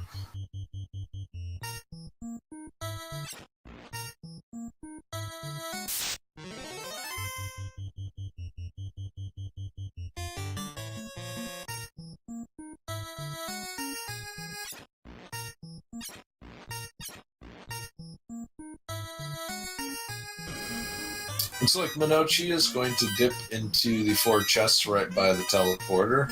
A very quick trip. And says that's about it. And Drum is going to check the same chests and be just as disappointed as Monoci. We'll see if he elects to crack open any more or head to Tiamat, and it looks like he's going right up, feeling very comfortable with the number of nuke and fade charges that he has at his disposal. Runs into a Madcat Medusa fight and manages to get out of the way. And we have both players on the Warmech Bridge, everybody, so let's see if we get a special celebrity visit today.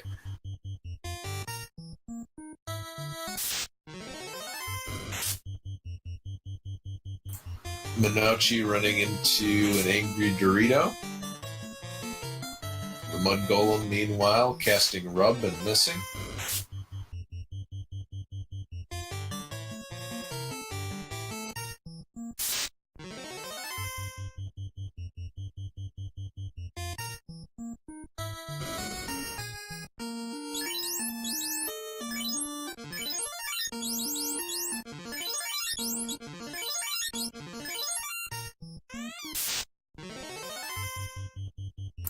And here we have Tiamat, the Fiend of Wind.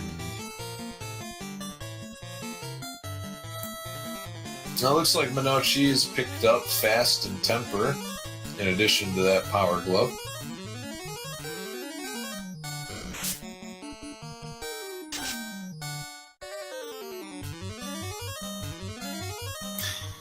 Eight hits for 117.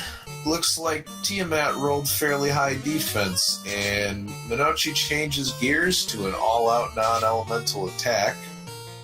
Quickest way to pierce some very, very high armor, we just blast him with magic.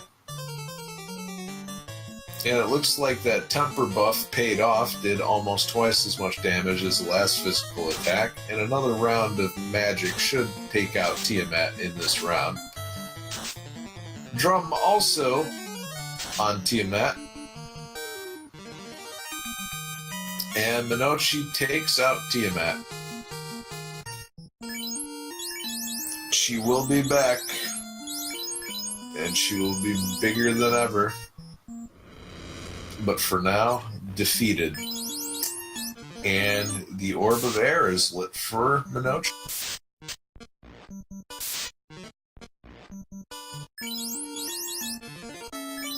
And looks like Monoci is kind of playing the true neutral role here when it comes to the Tyros. He reset for 3, but he killed 2, so not quite sure what side of the Tyro debate he's on.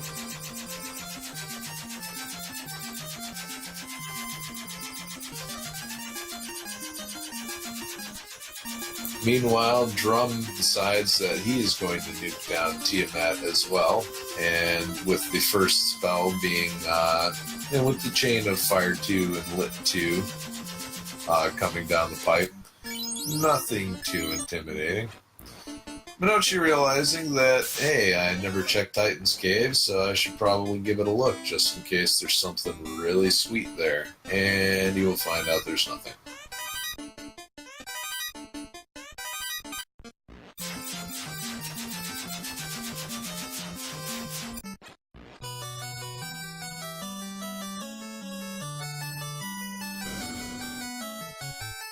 Drum is ready to enter the Temple of Fiends, but he is a little bit terrifyingly under-equipped. I do not know if he has access to the A-Rub spell or not, but that would be definitely the play without access to ribbons.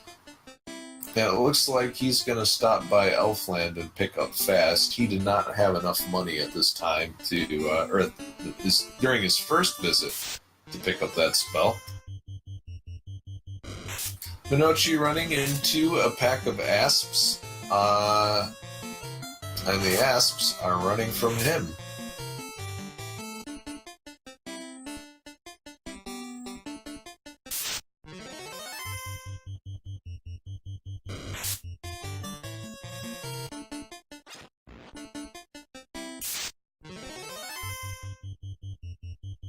We have specters and geists. And of course, there's always 8 or 9 of them. But Monoci manages to get a run in about halfway through that fight. Drum, meanwhile, finishes up his shopping and looks like he is heading into the Temple of Fiends. I'll be curious if he decides to check the 2 chests near Phantom.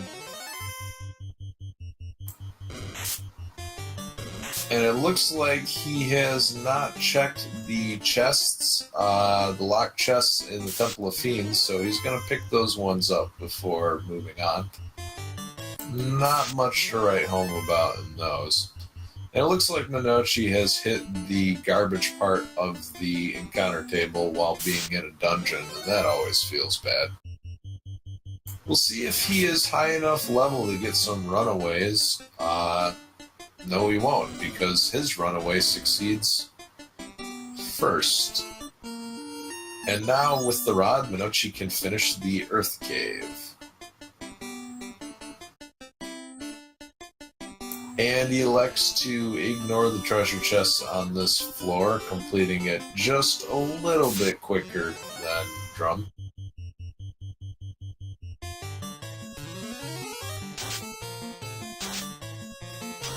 Meanwhile, Drum runs into a pack of Gasties, and we only saw one move from them, so we're about to see if they have anything very intimidating.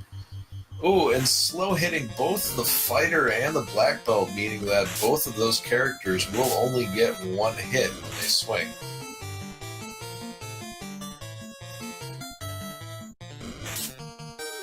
Bad news for both characters, and if the follow-up spell is pretty nasty, Drum could be in trouble. But luckily, it looks like he's rolled, and the follow-up spell is fire too, so that will deal some damage and take some time for Drum. Another slow, and this is looking like a very time-consuming encounter for Drum to deal with. But the black shirt should finish them off, as the Gasties are weak to ice. Nope, one more turn ought to do it, and Drum elects to use the heal staff to save some potions through his long trip through Temple of Fiends. Monoci lights the 3rd orb, Lich is down, and now it is time for Kraken, and Monoci is making up a lot of time in a short period. Meanwhile, there goes Drum into the Phantom fight. And Phantom's first spell is Exfer, and Drum definitely doesn't want to see anything else from here on out. Black Shirt doing 31 damage, and that is just enough to kill Phantom. Looks like he rolled some very, very low numbers. And the greed got the better of Drum, and he finds gold and a heal potion for his trouble. Also, enjoy your complimentary unrunnable Zombie D fight.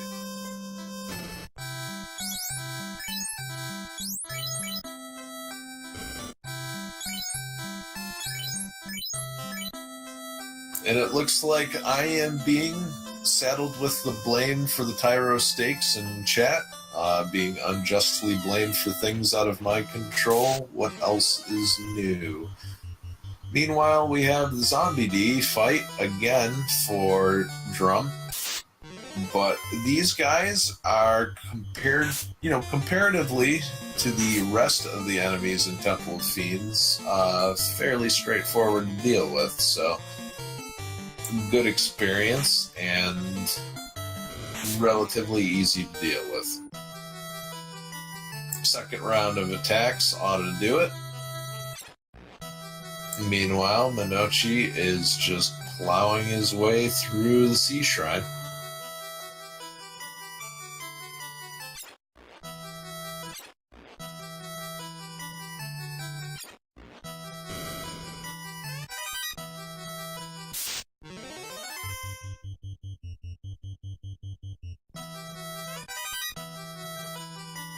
Finds another pro ring.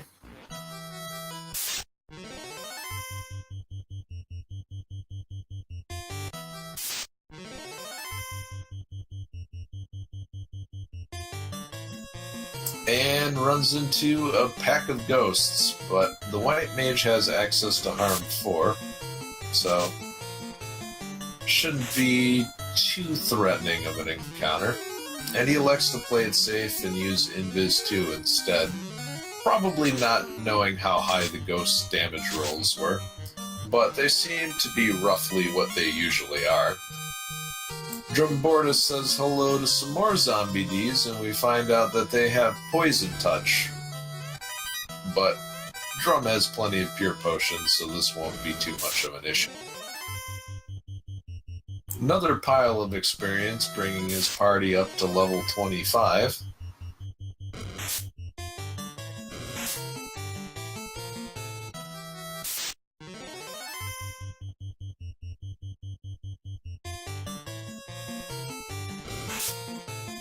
And it looks like his 3 mage group with large amounts of access to curative magic is paying off.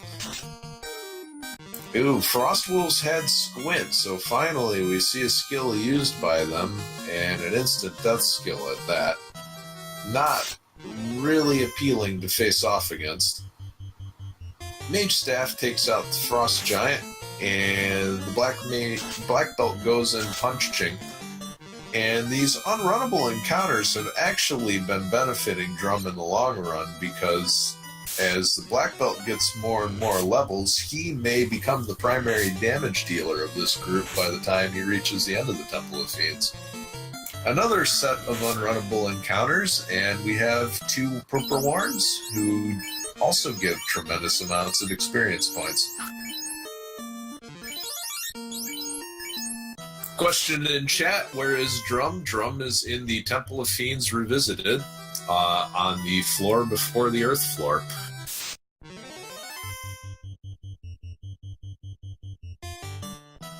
Monoci deciding to run away from Lobster Fest, and I don't blame him. That's just too expensive for the amount of portions that you get.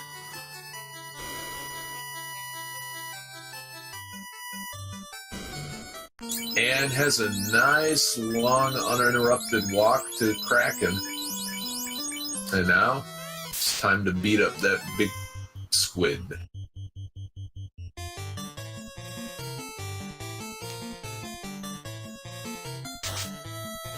And Monoci is favoring an all-out attack. Kraken shoots him with ink. Mages shoot him with nuke.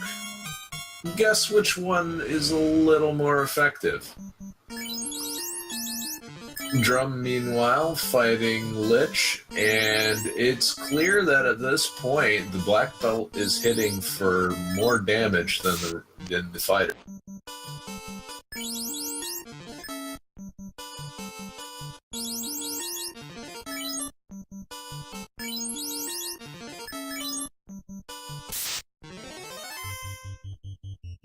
Drum running through the fire floor. If I was in his shoes, I might be a little tempted to take an easy level off of these Agamas, but he is just going to run. May not know whether he is ahead or behind at this point. Fourth orb is lit for Monoci, and having done the crown chest earlier, he is caught all the way back up and is now running into the Temple of Fiends himself.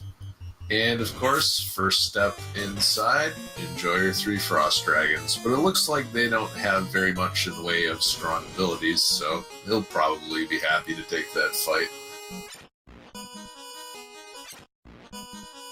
And now the Gas D floor. And gets a nice long walk away from that, too. Runs into the Phantom and decides to burn him down with Harm 4 and Fire 3. The Phantom, notably, is undead. And now he is undeader. Meanwhile, Drum is doing his best against Carrie, and his best was good enough. Carrie goes down. and he is headed on to the most terrifying of floors in the Temple of Fiends Revisited, the water floor. Meanwhile, Monoci gets another unrunnable encounter with a pack of frost giants and frost wolves.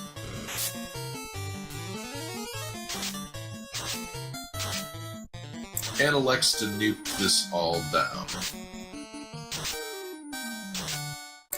Another incredible hero walk through the water floor.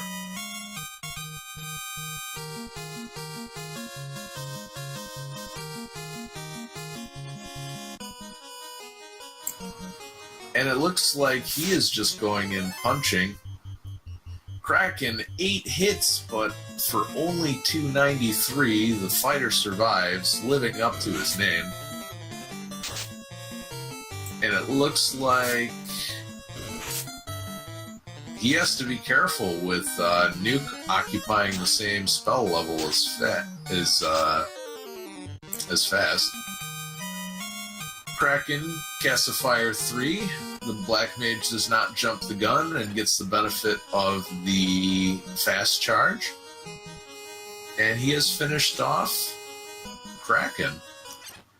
Now, all that is left, Chaos and Tiamat. 2 more Fiends to go, 2 more floors to go. We'll see if Drum makes it. Monoci, meanwhile, catching up in a hurry, has already made it to the earth floor. Takes a little bit of a misstep and runs into the mud golems, but fortunately they don't cast anything nasty on him. Drum, right before Tiamat, runs into a pack of air elementals, and then some rock ghouls stop by to say hello.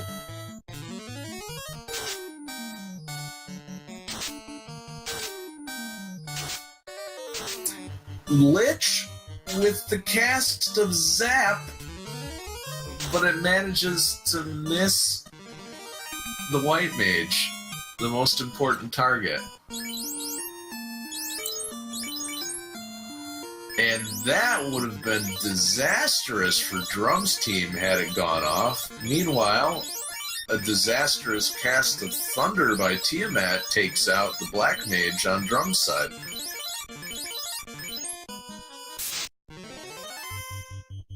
Ten hits for only 330, and it looks like Drum with a very high nuke roll is going to take out Tiamat.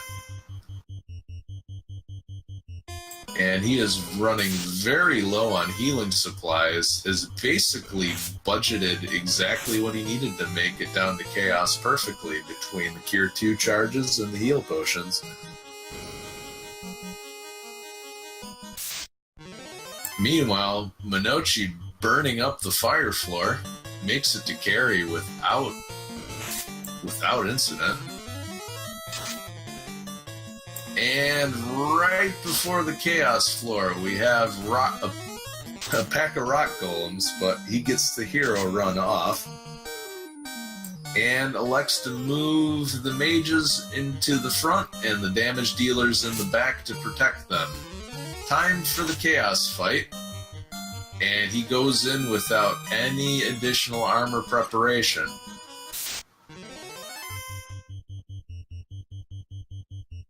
And it looks like the fighter jumps the gun.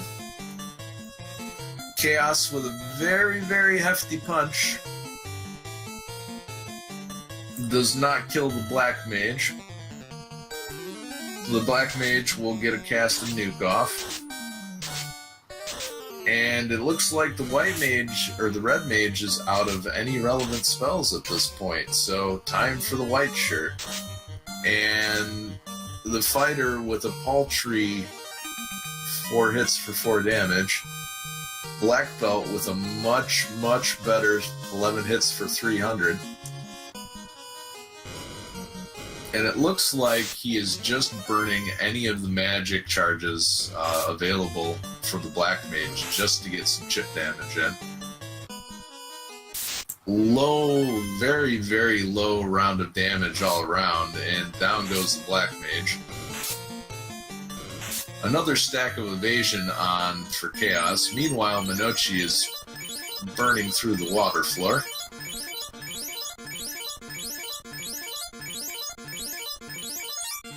Runs from the Gray Shark Wizahag formation in short order, although he has to use quite a few potions in order to patch his team up.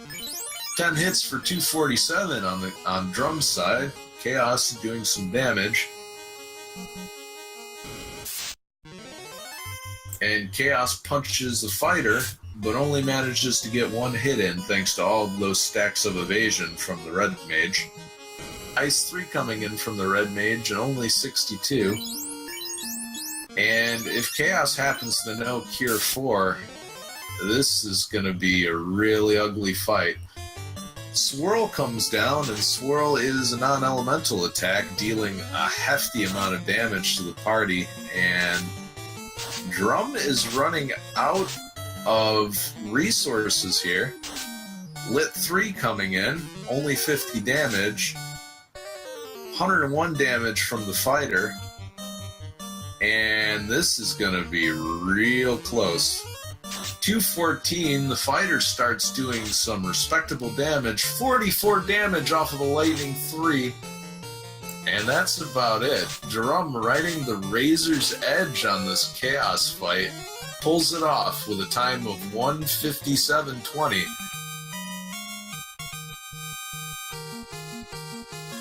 GG to Drum. Meanwhile, Monoci takes care of Kraken, and let's not sell Monoci short either. Having found the floater in the very last place he checked, he has mounted a very impressive comeback, but ultimately, it was just too much time lost.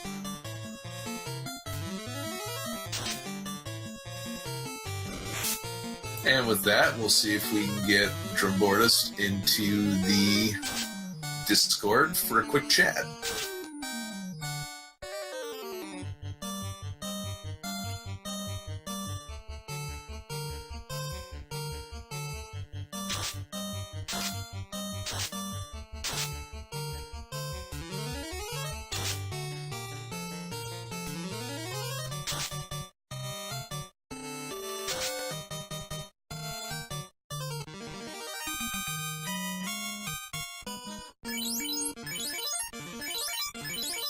Monoci finishing off Tiamat, and we'll be on to Chaos shortly.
And while we're waiting for Drumboardist to join, we have Monoci fighting Chaos. Taking the first round to sort of buff up his party and prep. Uses the Power Gauntlet. Queues up a white shirt. And shoots a Lit 3 just to say hello. A lot of buffs stacked up on the mages, or on the fighter by the mages, and now it's time to just go all out.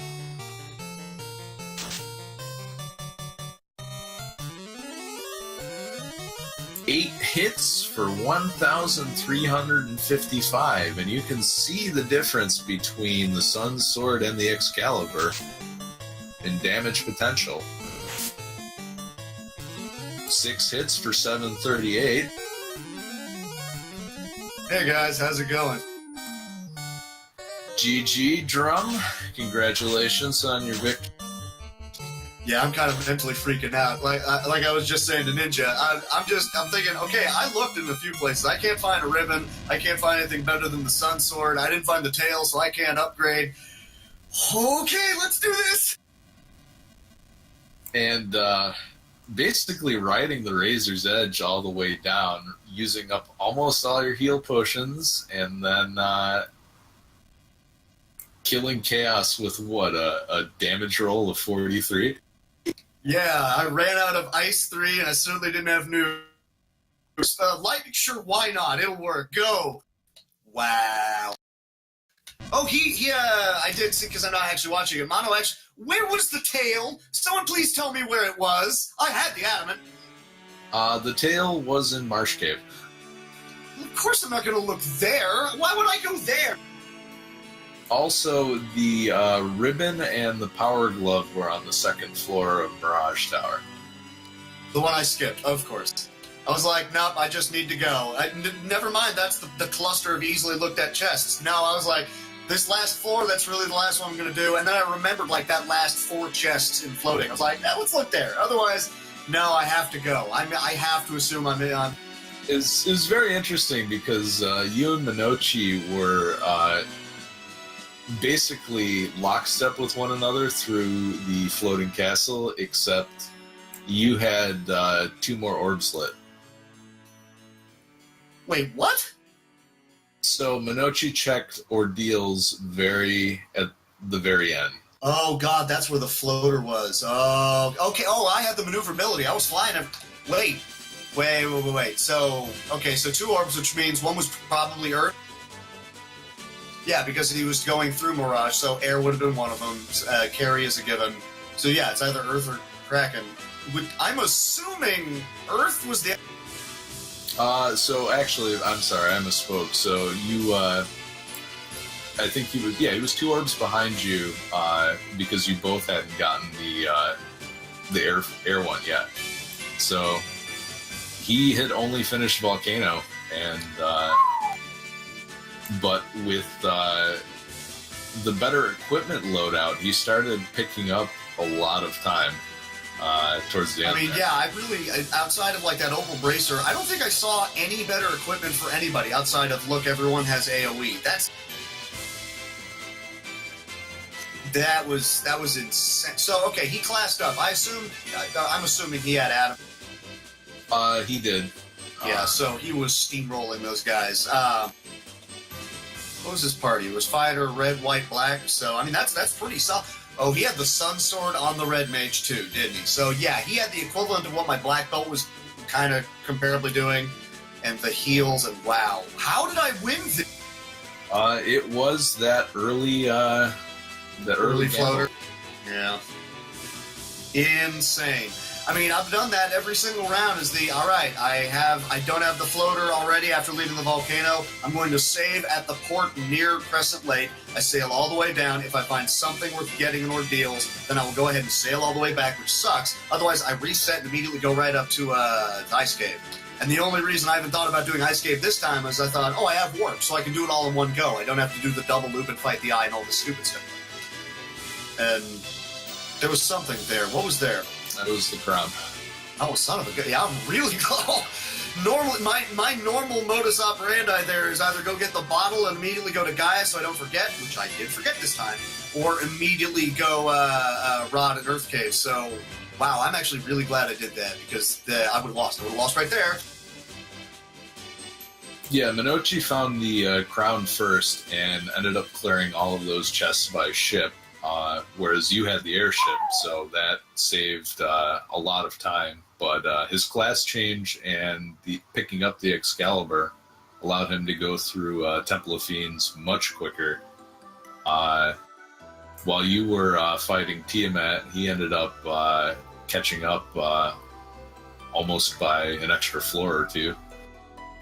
Yeah, that's not hugely surprising because I was looking at Tiamat and going, oh, there's no damage here either. That's great. Oh, the Black Mage is dead. Oh, that's great. I guess I'll haste this other. Thank God Wow, that was one hell of a race, guys. Hey, who's up next, by the way? Czar, if you're there, anyone? If you promo the next group, because I mean, whoever it is, they got to do better than me, right? So we have in the next group, Show versus Show and Mages, Mage, all right. and an elimination match. Yeah, I caught some of the previous one, and I nodded off halfway through it, thinking this is a great race, but I have work tomorrow. I hate that. So just to make you feel even a little more nervous, turns out that Lich had Zap as his first. What? Wait, that isn't protected by Pro Ring, is it? Nope. Because, I mean, you find Pro Ring, step one, do that, because last thing you want to see is some dude getting punched and slain. No. I think it was funny he punched somebody instead. Normally it's new. Yeah, he's usually 50-50, and you know what that means in a randomizer. 50% of a bad outcome means like 90. True. Or if you want to put it in a more relevant term right here, 50% means I have the airship and he has the crown. That was the difference right there. Oh wait, white shirt protects against Zap? So it's a really good thing that I walked into that fight and didn't use. So the white shirt, when equipped, protects against. Oh, equipped. Okay, I was thinking the Invis too. I was like, that doesn't really make sense, but I'll go with it. Yeah, as armor, it protects against Death Element. The black shirt protects against Time Element, and ribbons protect ribbon against... is everything. Right? Ribbon is everything, yeah. That's usually why if I have access to it, I'll go for the fighter. I'll do Pro Ring, and if I can, well, Pro Ring Ribbon, it's a bit of a given.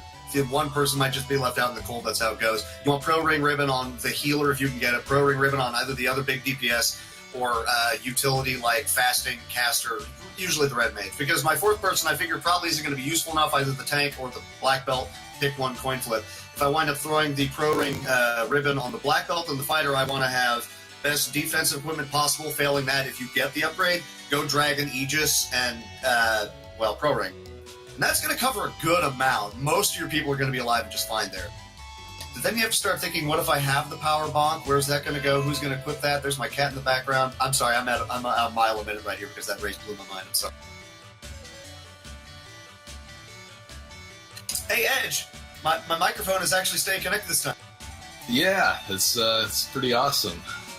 Okay, that's the good news. The bad news is for about, I don't know, an hour plus of this run, I was having tremendous lag on the screen. I don't know how many times you noticed I tried to cast Nuke, and instead I cast Warp, because I thought I'd press down, and I didn't, because the game would just kind of slow to a crawl. It's because I had ESPN open on Chrome, so yeah, all the resources were gone. Yeah, that'll do it. That is a pretty flash-heavy website. You getting the football scores? Yeah, it's really good to know how the Yankees are doing. Oh boy, I can't tell you how much I don't care. All right, so that's it for me. We've got the next. How soon is the next race coming up? It's a doubleheader. It's going to be on right now, so we're going to. Well, then I guess I should probably go ahead and head out so we can focus on this next one then. Yeah, sounds good. Again, congratulations on the race. Anything you want to say before you head out? It just had to be a Black Mage, didn't it? Because that made me think about it. If you said Thief, I would have killed him off and just gone. Outside of that, no, I'm good. Thanks, guys. Steve! All right, GG Drumboardist, and good game to Monoci for the tremendous comeback effort as well. Looking forward to game 2. And with that, that wraps up our broadcast for today. Stay tuned to Randomizer Mania for the upcoming match between Sho Fukumachi and Magus. This is an elimination match. Best of one. We'll be using